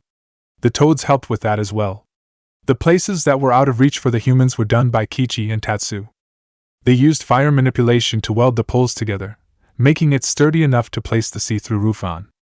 After the cage was constructed, which was done in a half an hour or so, the toads really helped speed things along, and Inoichi and Tatsu started on placing the roof on, while Naruto and Kichi started on the tunnel that will connect the two greenhouses. An hour later, the two toads and the two blonde humans all stared at their new creation. They smiled at their job well done. It looked way better than they thought. This will boost the shop's income, definitely. Just as they were done, the ladies came out with 5 trays, all packed to the brim with food. Lunchtime. Oh, I see you finished. It looks wonderful, honey. Smiled Inora at her husband and the rest of the working force. We sure did. These guys were really helpful. Smiled Inoichi gratefully to the toads who were already stuffing their face with food. Inoichi sighed while smiling and went to join them. Naruto walked towards his tray of food. How did he know which tray was his? Easy, it smelled of ramen. Ino, you made ramen? For me? Asked a smiling and grateful Naruto. Yep, I wanted to make something special for you. I hope it tastes great. This is my first time making it. Smiled Ino at his boyfriend. I'm sure it will. Thank you, said Naruto while giving her a kiss of gratitude, which she happily accepted. They both dug in after they parted their lips. The toads munched on their food in record time. That was great. Your cooking is amazing, Miss Inora, smiled a satisfied Kichi. Tatsu nodded in agreement with his brother. Well, thank you. But please just call me Inora. Miss makes me feel old. Smiled back Inora. Thank you, Inora. This has been lovely. I'm afraid it's time for us two to go. It was nice to meet you all. See you? Naruto, don't be a stranger, said a waving Kichi. Naruto waved him goodbye, and so did the rest of the gang. A second later the toads were gone, and the family was left alone. Thank God for you, Naruto. Otherwise this would have taken days to finish. You certainly have a knack for constructing. Where did you learn that? Asked a grateful and smiling Inoichi. Well, living alone has its perks. I had to fix a lot of stuff in my apartment, so I picked up a few things on the way. After that it's all about experience and your imagination. Smiled Naruto, remembering the good times when he had to fix his apartment. When he was painting the wall, he felt at peace and didn't think about the bad things in his life. It was his time of peace. Ino smiled at him and leaned on his shoulder. He went through so many hardships, and yet he became such a wonderful man. If only she noticed that before. What an idiot she was. They were all idiots for not recognizing him. This village is lucky to have a man like you protecting it. Even though we don't deserve you, you still came to our rescue numerous times, said Inoichi with a small tinge of regret in his voice. He was still feeling guilty for not helping him in the past. What happened in the past should stay in the past. I admit it was tough when I was growing up. To be hated just because you were born did numbers on my morale. But I made that into my strength, my determination. I could have wallowed in my grief and anger, but that wouldn't change a thing. I trained my ass off to become someone the village would recognize. This village's hatred towards me was my inspiration to become the greatest of the greatest. In some way I'm thankful for that. The obstacles I overcame made me into the man I am today. Smiled Naruto, not bothered by his past anymore. He has accepted his past a long time ago. You know, you are just like your mother. Full of determination and optimism, said a smiling Inora, shocking Naruto and Ino. You knew my mother? Said a stunned Naruto. You know who his mother is? Chirped Ino immediately. Of course. She was one of my closest friends. We were practically inseparable when we were younger. In fact, that's how I met Inoichi. Inoichi and Minato were good friends, and when Minato and Kushina started dating, they introduced me to this girly man right here. Of course, not many people knew that your father and mother were dating. That was kept on the need-to-know basis. Smiled Inora. Man, that's so great. I have a new connection to my parents now. Do you mind if I ask you a few things about them? Asked an excited Naruto, whose eyes were becoming a bit teary. No, please do. It's the least we can do for you. Smiled gently Inora. Inoichi nodded in approval. Ino was listening closely. This is a topic that is important to her boyfriend, and so it makes it important for her as well. Naruto was racking his brain for anything he wants to know about them. There is so much he wants to find out. He doesn't even know where to start. You know, I don't even know where to start. There is so much I still want to find out about them. I want to know their whole lives, their problems, their sadness, their pain, their happiness, love, friends, everything. Would you mind just talking about them? Just talk about them, that's all I need, said a very happy Naruto. Inora nodded and smiled caringly at him. Well, the thing I remember the most is the day your mother found out she was pregnant. I went with her to the doctor's and waited there for an hour or so. I was really starting to get worried, but when she came out of that office she was a different person. She was glowing. She was the happiest person in the world. She was rubbing her stomach and crying tears of joy. Minato was the same, if not worse. He wanted to shout to the whole world that he's going to be a father. I think that was the first time I saw Minato cry. Reminisced Inora. Naruto was overjoyed. He heard something similar from his mother, but it's nice to hear the story from a different person's view. It's nice to hear that he was loved the moment they found out about him. This went on through her whole pregnancy. Minato would pamper Kushina with everything. You and Kushina were his priority. He would abandon his duties as a Hokage to go to the store to pick up Kushina's favorite ice cream or something similar like that. He was the perfect father even before you were born. Smiled Inora. Naruto had tears of joy in his eyes. It all sounded so great. This could all be his life, but destiny wouldn't allow it. Kushina would sing songs to you or tell you stories. I think she kept a diary of every time you kicked or moved, but I think it was destroyed in the Kyuubi's attack, said Inora. It all sounds so great. Thanks a lot. I always enjoy hearing things about my parents. Sadly, Kyuubi doesn't like to talk about these kinds of things, otherwise I could hear this stuff from him, said Naruto, thankful to the Yamanaka family. I'm not your damn chatterbox. Find someone else to talk about this emotional crap, muttered Kurama. Naruto ignored him. He knew Kurama doesn't like to talk about those sorts of things, so he doesn't pester him with questions about his parents. Can you tell me more, please? Asked Naruto eagerly but respectfully. The Yamanaka family smiled at the blonde. They couldn't blame him for asking.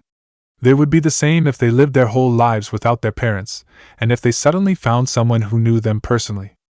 Sure, no problem. I would love to, smiled Inora. Let's see, said Inora in her thinking pose. I got it. How about their first date? Naruto was ecstatic. Another piece of information about their parents. Inora started. It was Kushina who made the first move, obviously. They were beating around the bush regarding their feelings for months. Nobody wanted to admit first that they liked the other. Kushina was fed up with the game of cat and mouse, so she marched towards his house and kissed him. You can imagine Minato's reaction. He was clueless what to do next. But luckily Kushina helped him.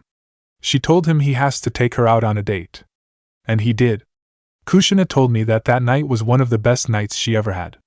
They didn't do anything special or went anywhere fancy or anything like that. They went to her favorite restaurant, the Ikaraku's ironically, and then they took a walk in the park. They talked under the full moon and told each other some embarrassing secrets, and stuff like that. They had the best of the times. They laughed, bickered, fought, and similar things. They eventually fell asleep together under a sakura tree. And that's how their dates went. They rarely went to a fancy restaurant or places like that. Instead, they showed each other their favorite places, foods, habits. They were made for each other. Finished Inora. Naruto was smiling lovingly at the scene playing inside his head. It sounded so beautiful and wonderful. They sounded so happy together, and so was he. We wanted to tell you this stuff a long time ago, but sadly we were forbidden, as were the rest of the people who knew. It hurt us every day seeing you all alone and hated for something that was out of your control. We wanted to take care of you, give you a home, love you like you should have been. We spat on Minato's and Kushina's memory. We did nothing, and for that we are deeply sorry. Apologize sincerely, Inora and Inoichi. You don't have to apologize. As I said, I understand. You were have associated with the demon child, you would only bring trouble to yourself and your clan. They would redirect their hatred towards you, and that is something I could have never allowed. You would have suffered, Ino would have suffered, and all because of me. Please don't beat yourself up for what happened in the past. I'm sure my parents would have understood your reasons, responded Naruto. Still, we could have done so much more. We could have helped you in the shadows, buy you food, clothes, and things like that. But we were too afraid, we were cowards, said Inoichi in pain. You did something else for me. You know, I remember you guys from when I was little. I remember walking past your store every single day and you would smile at me. It wasn't a fake smile like some people gave me. No, it was a genuine, brilliant smile. It made my day every single time I passed your store. It kept my morale and confidence up. Your smiles helped me on my way to become the man I am today. So please, let the past stay in the past. Let's focus on the now, pleaded Naruto. You are such a wonderful guy, Naruto. Your parents would have been truly proud of you. I know we are, smiled Inora. Naruto smiled and beamed at their compliment. And he's all mine. I bagged myself such a handsome and caring man. Grinned beautifully Ino at Naruto, who gave her a small kiss for her compliment, even though it was a strange one, but that's just Ino. I can't wait for my babies. Can you imagine what they would look like? They would be the prettiest little babies the world had ever seen. Those blonde hair and blue eyes. Wonderful. Smiled and teased Inora. Inoichi was embarrassed yet again by his wife's words, and so were Ino and Naruto, but much less than Inoichi. Ino was actually imagining what their children would look like, and she must say her mom was right. They would be adorable. Honey, do you have to do that every single time we are together? Pondered an embarrassed Inoichi. Yes. You have your drinking with your friends and I have this. We all have something unique that separates us from the others. Mine is teasing. Smiled Inora, who was silently hoping that her daughter marries this wonderful young man. Then she can brag to Yoshino about her adorable grandchildren. Inoichi sighed. He knew it was pointless to argue with her about this. This is his fate from now on. I should be used to this by now, but sadly I'm not, grumbled Ino. Naruto agreed with her, but he doesn't mind that much. It's all just good fun, no harm done. Well, it's getting late. I think I should be going. Thanks for a lovely dinner and thank you for telling me about my parents' lives. I'm eternally grateful to you. Thank you? Smiled Naruto. The parents just waved him off, saying it was nothing. It was their pleasure, actually. They enjoy talking or gossiping about Minato and Kushina. It makes them smile every time. It was our pleasure. You can ask us anything, anytime you want. It's the least we can do for you. Smiled Inora while Inoichi nodded in agreement, while giving the young man a fatherly smile. Come on, I'll walk you to the door, said Ino, who didn't want Naruto to leave so early. They stopped in front of the door where Ino gave him a long loving kiss. Kissing with him felt so wonderful, so rejuvenating. She is thanking whatever deity that is up there for bringing Uzumaki Naruto into her life. She can't imagine her life without her blonde boyfriend. She would probably be dating some slime of a guy who would see her only as a trophy. This past month they'd been dating was the best month ever for her. She found out so much about Naruto and about herself. Naruto revealed to her his greatest, deepest secrets, which made her feel warm inside. You tell this kind of secrets only to the person you really trust and care about, and to be that person means the world to Ino. Spending time with him also enlightened some things about herself that she didn't know. She is no longer the shallow girl she used to be. She set her priorities straight, thanks to Naruto and certain events in her life. The blonde was an enigma to her. She thought of him only as a friend, but now when they are dating she is really starting to care for him. These feelings are foreign to her. It feels different to what she felt towards Sasuke. Sasuke felt more superficial, this feels deeper, more genuine. It could be the start of something greater for Ino. It could even be love. Do you have to go? Can't you stay for a few more minutes? Asked Ino, embracing Naruto. She knew that won't happen. It was late and it was time to say their goodbyes. Naruto smiled and chuckled at his girlfriend. I would love to stay, but it's getting late. Don't worry. I'll see you in the morning. You promised to show me your special place, remember? I'm looking forward to it. She brightened up at the thought of showing Naruto her favorite place. That's right. You'll get to see my favorite hanging spot. It's going to be so great. Now shoo. The sooner you leave, the sooner I can get to sleep, and the sooner the morning comes and I can see you again. Smiled Ino lovingly at him. She gave him another juicy kiss which Naruto happily accepted. Who wouldn't? Sasuke, probably. Sweet dreams, Haim. Smiled Naruto, waving goodbye. You too, Naruto. See you in the morning? Don't be late. Smiled Ino. Ino closed the doors and sighed dreamily. He makes her feel so wonderful. No man has ever done that to her before, and she'll do anything to keep hold of that feeling. She went to her room and did her nightly routine before bedtime. She went to bed where she dreamt of her wonderful boyfriend. And so did Naruto. They couldn't wait for the next morning. Chapter 12. Are we there yet? Whined Naruto. Ino just sighed and shook her head at her boyfriend's impatience. They were currently walking through a thick forest towards Ino's favorite place, wherever that is. For the umpteenth time, no. Just be a little patient, retorted Ino. Oh, come on. We've been walking for like an hour. I'm tired, grumbled Naruto, which was starting to really get on Ino's nerves. We've been walking for 10 minutes. Just relax, we'll be there in a minute or so. If it were that easy to find, everyone would go there. Now calm down or I will do it for you. Smiled evilly Ino, which promptly shut Naruto up. Resigned to his fate, Naruto walked side by side with Ino to her special place. Despite whining the whole way, he is actually really excited to see this place. Ino holds it in high regard, so it must be awesome. After 5 minutes or so, an hour for Naruto, the forest started to clear, which was a good thing for Naruto because Ino was very close to beating the snot out of him. They made their way through the last of the thick bushes and came upon a beautiful meadow full of beautiful flowers. The clearing was vast and was beaming with life. There were butterflies everywhere, just flying around, doing nothing but enjoying themselves in this gorgeous meadow. The place looked so serene, so peaceful. A paradise, still untouched by the human world. No wonder Ino likes coming here. This is a good place to be alone and to escape from your troubles. A place to think and relax. Ino, this is beautiful. How did you find this place? Asked a stunned Naruto.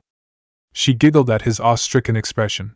She was the same when she first saw this place. By chance. I was gathering flowers and somehow got lost in the forest.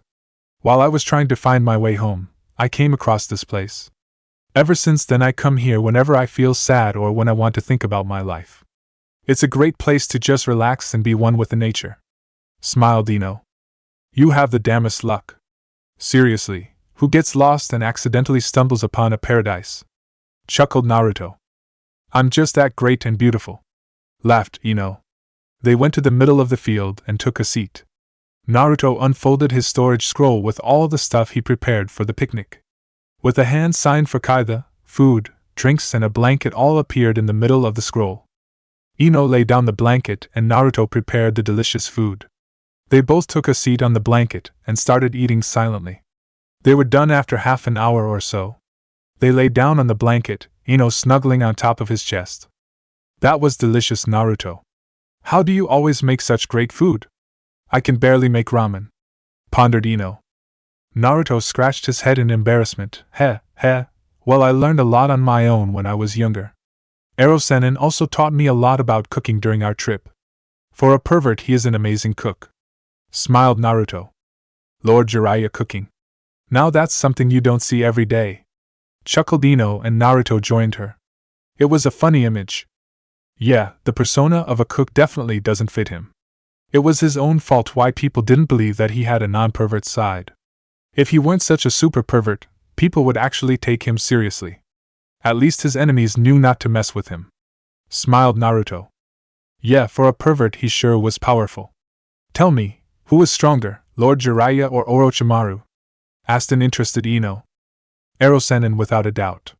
He may not have been a genius like Orochimaru, but he had guts and the will to never give up. They fought once as soon as Orochimaru left the village. Orochimaru won the battle, but I think Ero-sennin let him get away. He couldn't fight his best friend, and that's why he lost. If they were to fight once more, I'm pretty sure Pervy Sage would have won, beamed Naruto proudly. They sound kinda like you and Sasuke. He was a genius, and you the man that never gave up, no matter what. You are the next Sannin in a way, smiled Ino, but it wasn't a happy smile. The memory of Sasuke and the things he did is still fresh in everyone's minds, including Ino's and Naruto's. In a way, you are right. But enough about that. Let's talk about something more cheerful, smiled Naruto, hoping to change the topic. Sasuke is still a sore subject for him. Ino nodded, understanding his reasons for wanting to talk about something else. Sure. You know, there is something I'm really interested in. It's about you and Kyuubi, said Ino, gaining Naruto's attention. Kyuubi is a complicated subject. Not many people really know what happened between him and Kurama, and he hopes it stays that way. Kurama also woke up when he heard her question. He is actually very interested in what the girl wants to know about him. What do you want to know? Asked Naruto. Well, I want to know about you guys. How did you get along throughout your life? How is he in person? Is he really that evil as everyone says he is? Asked Ino, treading the ground about Kyuubi carefully. Naruto gave her a surprising look. Not many people want to talk about Kyuubi, let alone about his personality. Interesting.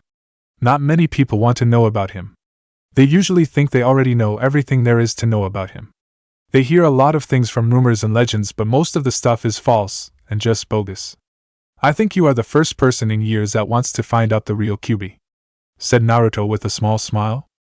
Well, since you are my boyfriend and he is technically inside of you, I want to know more about him. My image of him was basically shattered after the war. I always thought of him as an evil monster that is hell-bent on destruction. But he did help you in the war, which means he can't be all that bad, responded Ino. You know, my respect for you just rose tenfold, and I think Kyuubi feels the same way, smiled widely Naruto. Kurama snorted in his Mindscape, negating his host's remark even though there is some truth in it. So, will you tell me? Asked again Ino, with a smile of hope on her face. Sure, why not? I see no harm in telling you. Well, when I was younger I didn't actually know that Kyuubi was inside of me. I always thought the village hates me for my pranks or something my parents or family did. I found out the truth about my identity the day I graduated. I'm pretty sure you don't know this, but Mizuki tried to steal the scroll of seals, but I and Irika-sensei stopped him. In the process, Mizuki revealed to me the S-class secret regarding my status as a Jinchuriki, narrated Naruto, shocking Ino about the Mizuki part. To think that her own sensei was a traitor. No wonder she never saw him again. She interrupted him. Mizuki-sensei was a traitor? No wonder I never saw him again. I always thought something happened to him, and now I know. I know, it's quite a shocker. You can imagine how I felt when I saw him that day. I learned a tough truth about ninja world that night. Everyone can be a spy or a traitor. That is the ninja world we live in. Anyway, moving on. The first time I actually met Kyuubi when I was training with Ero-sennin. I had to use Kyuubi's chakra to summon Gamabunta. In order to do that I had to enter my mind and talk to him. The experience wasn't pleasant. To be watched and judged by humongous fox that can rip you apart with his breath definitely wasn't on my to-do list that day. Chuckled Naruto. Haha, that was a good day for me. You should have seen your face. Chuckled the monster fox. Shut up. I'm trying to tell a story here. Grumbled an annoyed Naruto who didn't want to be reminded what happened that day. He was scared like never before even though he was shouting at Kurama that day. Sorry about that, just needed to set something straight. Where was I? Pondered Naruto. Oh yeah? Well, things stayed the same throughout the years. I borrowed his chakra whenever I was in danger or when I was angry, which happened a lot. Chuckled Naruto. Ino joined him. He did always somehow wind up in some sort of deathly situation. Things started to change when I confronted him before the war. In order to gain full control of his chakra, I had to confront him and beat him in a fight. In that fight, which was the fight of my life, I realized something important. I didn't saw Kyuubi the demon fox that wanted to destroy the whole world. I saw a living being that was trapped inside a human for over a century.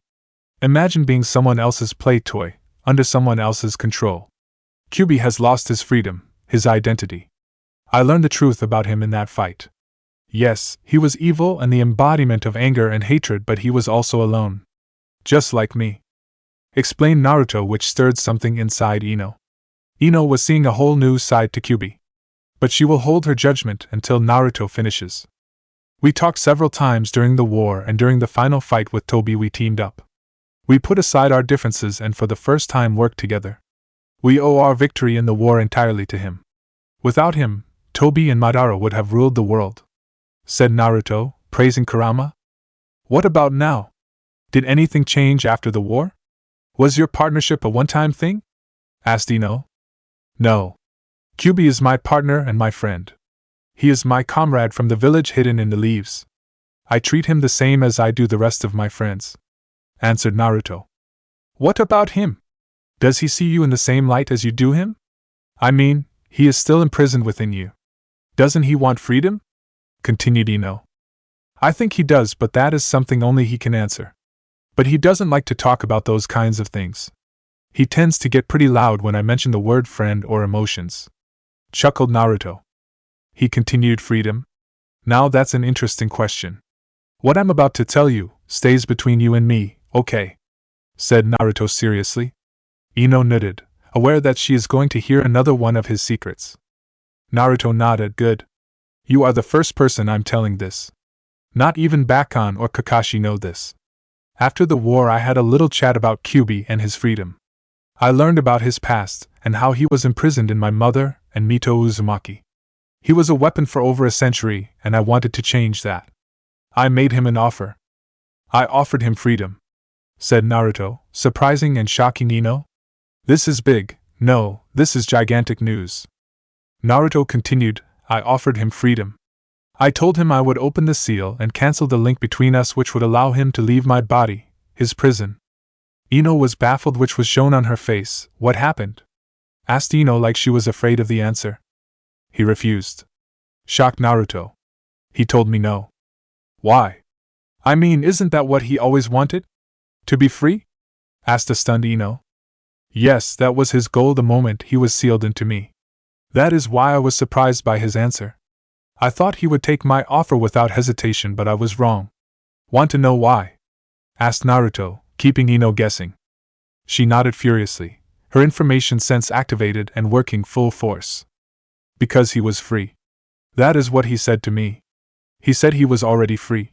He was free from the hatred humanity bestowed upon him. He was no longer a puppet, no longer a weapon. He finally found a place where he belongs. He acknowledged me as his equal, in a way. He was no longer a weapon to destroy but someone that protects. He is a guardian of the ninja world and the peace that we created. Smiled Naruto. Wow, that sounds wonderful. I'm happy for you guys. Smiled wonderfully Ino. So what do you think of Kyuubi now? Asked a smiling Naruto. I'm pretty sure he isn't such a bad guy, I mean Fox.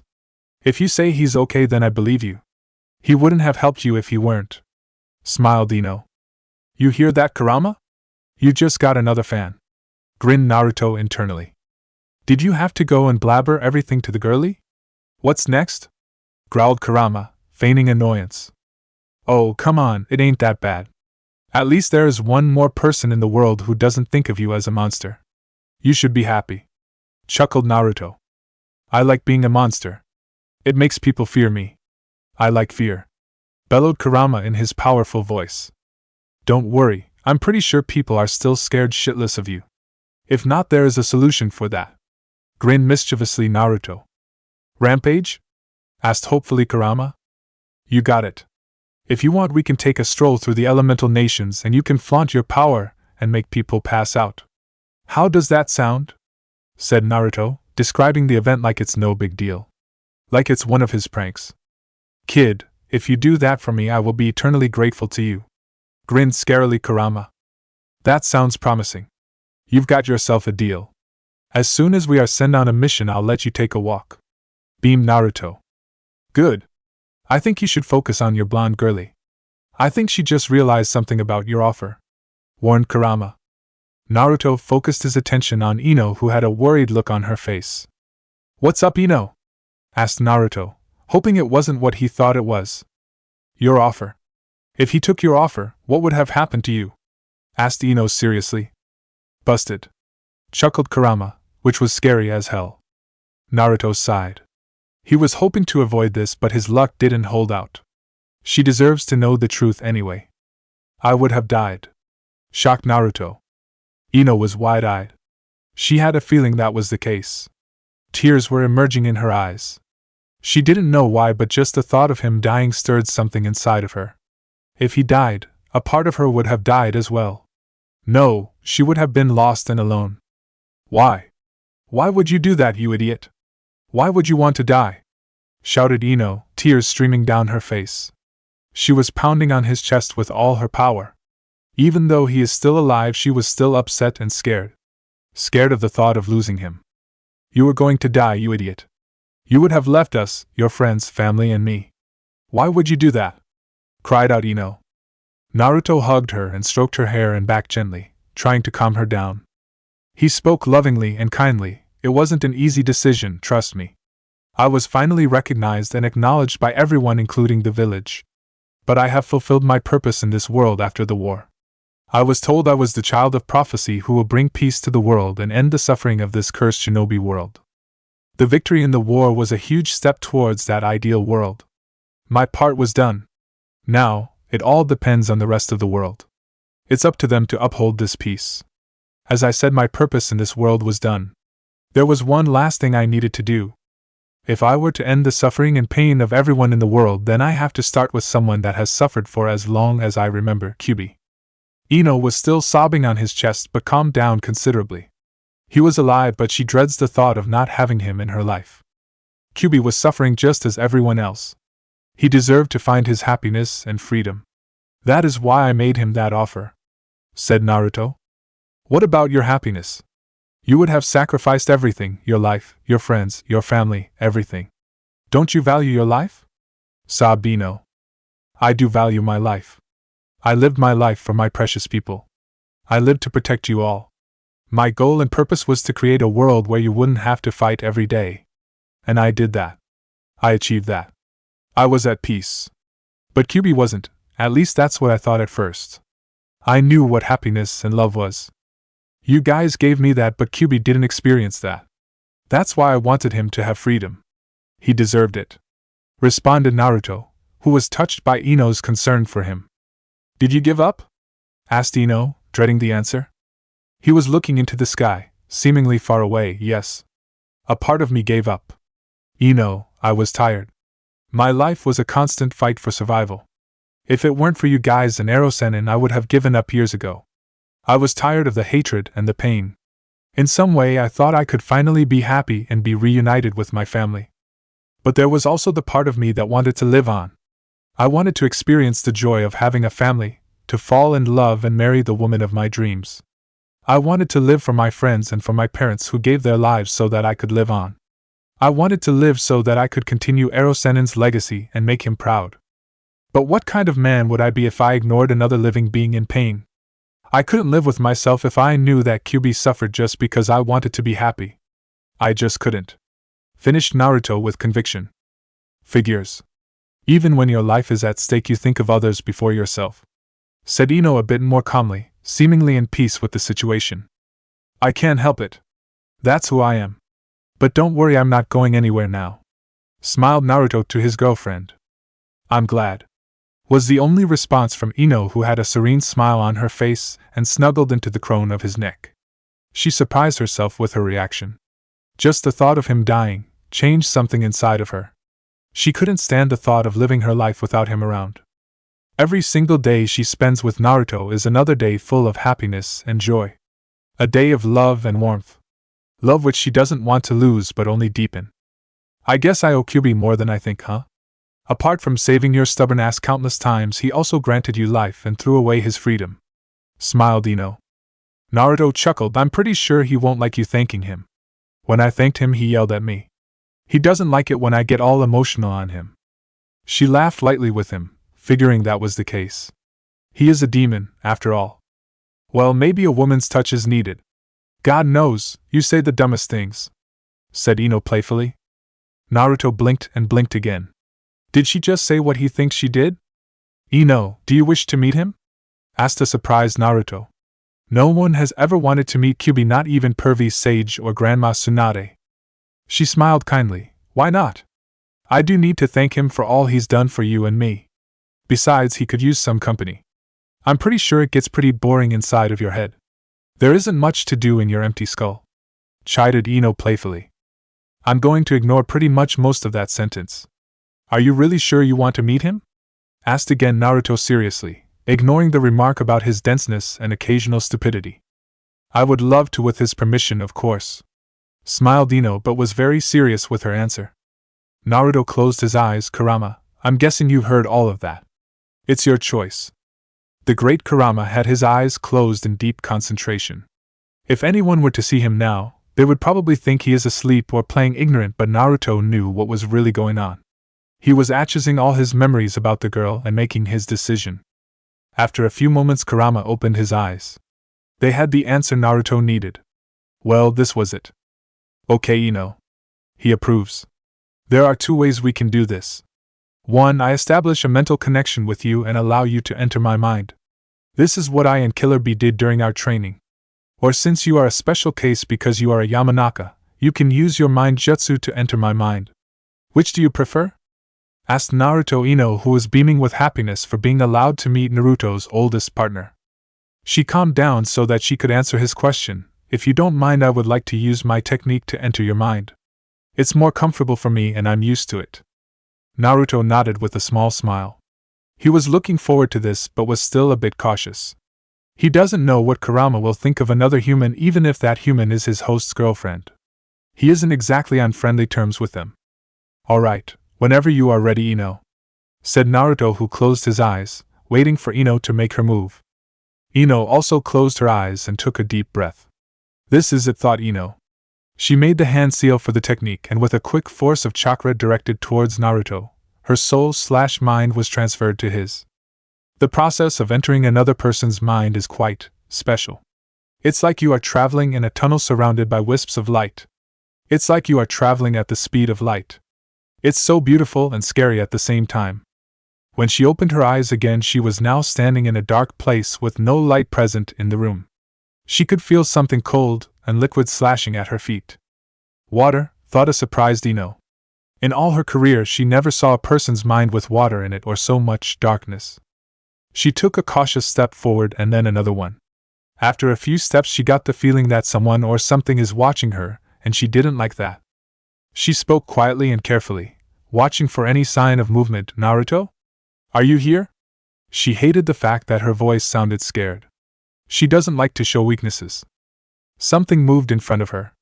She took a step backwards and remained on guard. Whatever it was, it moved comfortably in this darkness.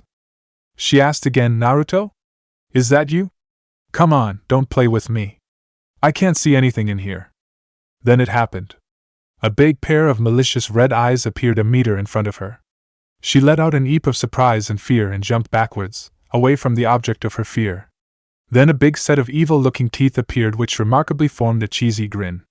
Next followed a laughter, no, two sets of laughter. Ino blinked and blinked again and then again. Was it just her, or was the laughter the kind after you pull a prank or a joke on someone? And was the room brightening up? The room was indeed brightening up. She heard a click and candles appeared on what seemed to be walls around her, clearing the darkness from the room. She ignored the part about walls appearing since she was in someone else's mind, and these sort of things happen a lot. She looked up towards the direction where the laughter was coming from and saw a crying Naruto laughing his ass off on top of what seemed to be a giant red head. Wait! A giant red head, with big fox ears, thought Ino, who realized who the giant head belonged to. She looked a bit south and came face to face with a grinning fox who was still chuckling slightly, which really unnerved Ino and frankly scared her a bit. Scratch that, that scared her a lot. The beast stopped chuckling and looked at her with its big, red eyes that can see through your soul. She gulped a big breath of air and saliva and waited for whatever the beast will do. She also noticed that Naruto didn't stop laughing, the idiot. Couldn't he see that she needed help? She refocused her attention on the big fox when he started to talk. So you must be the kid's girly, huh? Ino, not knowing what to do, just nodded her head and hoped for the best. It also woke Naruto from his laughter, who looked down at Ino with a smile on his face. He wiped the tears still stuck in his eyes and said, "Relax, Ino. You are safe. It was just a little joke. We didn't meant to scare you that much," chuckled Naruto, which formed a tick mark on Ino's forehead. Here she was scared for her life, and now she finds out it was all a joke. A joke? She screamed at her idiotic boyfriend. A joke? I think my heart skipped a beat, and you are telling me it was all a joke. I'm going to kill you, Naruto, threatened a very angry and irritated Ino. Naruto chuckled and smirked at her. You can't kill me while I'm up here, teased Naruto. Kurama grinned. He just had an evil idea. I can fix that for you. He tilted his head forward with amazing force, which sent Naruto flying towards Ino. Ah! Screamed Naruto, much to the delight of Kurama, who was laughing. Naruto landed in front of Ino, who had a very scary and angry look on her face. She was crackling her knuckles, which made Naruto gulp and close his eyes, waiting for the beating to come. Ino closed the gap between them and gave him the beating he deserved. Naruto was lying and twitching on the ground, his whole body in pain. Kurama was having a field day out of all this. He never laughed so hard in his life. But that soon turned into a look of surprise and amusement, and a bit of anger. What are you laughing at, huh? You want some of this as well? Threatened Ino while swinging her fist. In her anger she forgot that she is actually threatening the greatest of the Bijou. Oh well, it's her funeral. Kurama looked down at her with amusement, annoyance, and surprisingly with a tinge of respect. But he isn't the strongest demon for nothing. What's that, girlie? Are you threatening me? Me, the nine-tailed fox? Bellowed powerfully Kurama, but had no effect on the berserk Ino. Ino wouldn't relent. Her rational thinking was clouded by all the anger and annoyingness she was feeling at the moment. She felt like she could take on anyone, even Kyuubi himself. Damn right I am. You think you can pull a fast one on me and get away with it? I don't think so. I'll show you not to mess with Ino Yamanaka, raged Ino, glaring at the humongous being in front of her. Kurama remained silent and returned her glare. No words were spoken and none were needed. This was a battle of stubbornness, between a blonde and a fox demon. Not a good matchup for Kurama, that is. Naruto, meanwhile, picked himself up, albeit barely. His body still hurt like hell. He cleared his head from the pain and dizziness, and looked up to see a weird and funny scene. There she was, his girlfriend, threatening the most powerful being in existence and winning. The blonde and the demon were still battling it out with their looks and glares, either relenting, although Kyuubi was starting to falter a bit.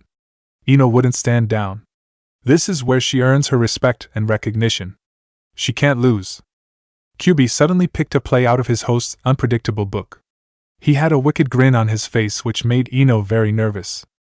Kurama gathered some of his chakra, which meant a lot by human standards, and propelled it towards Ino, which secured his victory. Ino was caught off guard, not that it would have mattered if she were on guard, and was thrown backwards at high speeds. Luckily, someone was standing there watching the whole procession unfold itself. Naruto was also caught off guard and paid the price for it by someone slamming into him and knocking him on the ground with the person on top of him. But it was all good because the person on top of him was a woman, a very gorgeous-looking woman, and she was straddling him. Damn, he's good, groaned out Ino in pain while still on top of Naruto, which made him very uncomfortable and also comfortable, depends on how you look at it. What did you expect? To pat you on the shoulder and say thanks for threatening me? Said Naruto, enjoying the position he was in, the little pervert. No, responded immediately Ino, even though a part of her was hoping that to happen. It was a spur of the moment. It's your fault for scaring the shit out of me. If it weren't for you I wouldn't go up against a bijou. Blamed Ino. Nah, it was more like because you are a very temperamental person. Just one of the things I love about you. Smiled lovingly Naruto. Ino didn't stand a chance. Her anger was washed away by his sweetness. It was always like this. One moment she's angry at him, the next she's putting in his arms. But it's okay, at the end it's her victory. One of these days, your sweet talking won't work. What will you do then? Grinned sweetly Ino. He smiled back this. He gave her a kiss reserved only for her which she gladly accepted and returned it with equal force. The kiss would have lasted longer if it weren't for someone rudely interrupting them. There will be none of that in here, growled Kurama, annoyed with the two humans in heat. The teens in heat both stood up with embarrassed looks on their faces. They forgot for a moment where they actually were. But even a kiss in a Mindscape felt great. Sorry about that. Got a bit carried away. Grinned Naruto sheepishly, scratching his head while Ino did the same. Kurama was annoyed but let it go. He didn't want to talk about that for another second. Not if he can help it. You wanted to talk to me, little girl? Speak, yelled Kurama frighteningly, which made Ino falter a bit, but Naruto took her hand in his and squeezed her in support. She gave him a small smile in return and her confidence returned to her. She let go of Naruto's hand and took a step forward. She looked up towards Kurama, her eyes stern and her look serious and unrelenting. Kurama was waiting for her to do her thing. She surprised him by her next move. She bowed deeply and said full of gratitude, "Thank you." Kurama's eyes widened in surprise but only for a moment. His pride came knocking on his door. Don't thank me. I don't need your thanks. I didn't do it for you or anyone else. I did it for myself, growled Kurama. But Ino's warm smile on her face wouldn't fade away. She repeated still, "Thank you? I owe you my happiness." "Thank you?" repeated again and again Ino. Kurama let out a gust of wind which sent Ino skidding backwards but was caught by Naruto, who had a confident and proud look on his face. He helped her hold on and push against the wind which was slowly losing power. The powerful wind receded after a few excruciating moments. Ino was still on her feet and the warm smile still on her face, which made Kurama scowl in annoyance and anger. He doesn't need praise or compliments. He didn't do it from the goodness of his heart. He did it because it benefited him. It definitely wasn't because for the first time since the Sage of the Six Paths he was treated with respect by another human, his prison nonetheless. It also wasn't because he actually respects and cares for his host. No, definitely not. Ino smiled on, "Thank you. Hi, Ino Yamanaka, thank you from the bottom of my heart. Thank you for saving the blonde idiot." Why is she still insisting on thanking him? I told you to stop. I am the great nine-tailed fox, the strongest being in the universe. I have never and never will need a thank you from a human. Bellowed Kyubi was losing his patience. Ino continued on, not wanting to let it go. This is something she had to do. Naruto looked at her with a proud smile. Not many people would do that, and against Kyubi no less. Ino keeps on amazing him. She said once again, this time also with warmth and love, "Thank you." Kurama had enough. He will show her why he is feared throughout the world. He is a demon that all humans fear. He is a monster that has killed thousands with no regret. He will show her who the great Kurama is. He lashed out at her with his big claw, trying to intimidate her. The claw was inching closer to Ino, but she stood her ground, and so did Naruto, although barely. He had faith in both Ino and Kurama. Kyubi mulled this piece of information over in his head. He was right. This is it. This is the clearing. "Kurama, what's going on?" asked a baffled Naruto. "If you want to know, pack your things and head north. You will soon find out," said Kurama, who was very serious about this. Ino, do you mind if we stop this picnic short? Kyubi wants to show us something," asked Naruto, feeling bad about ruining their relaxing time. "Yeah, no problem. It must be important if it is coming from him," answered back Ino, who was intrigued.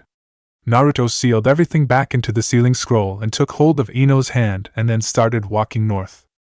Kurama would give him direction towards his unknown destination. After a few moments, he said, "Stop." "We are here," finished Kurama. Both Ino and Naruto asked the same thing: "What is this place?" Kurama responded cryptically, "This is the beginning."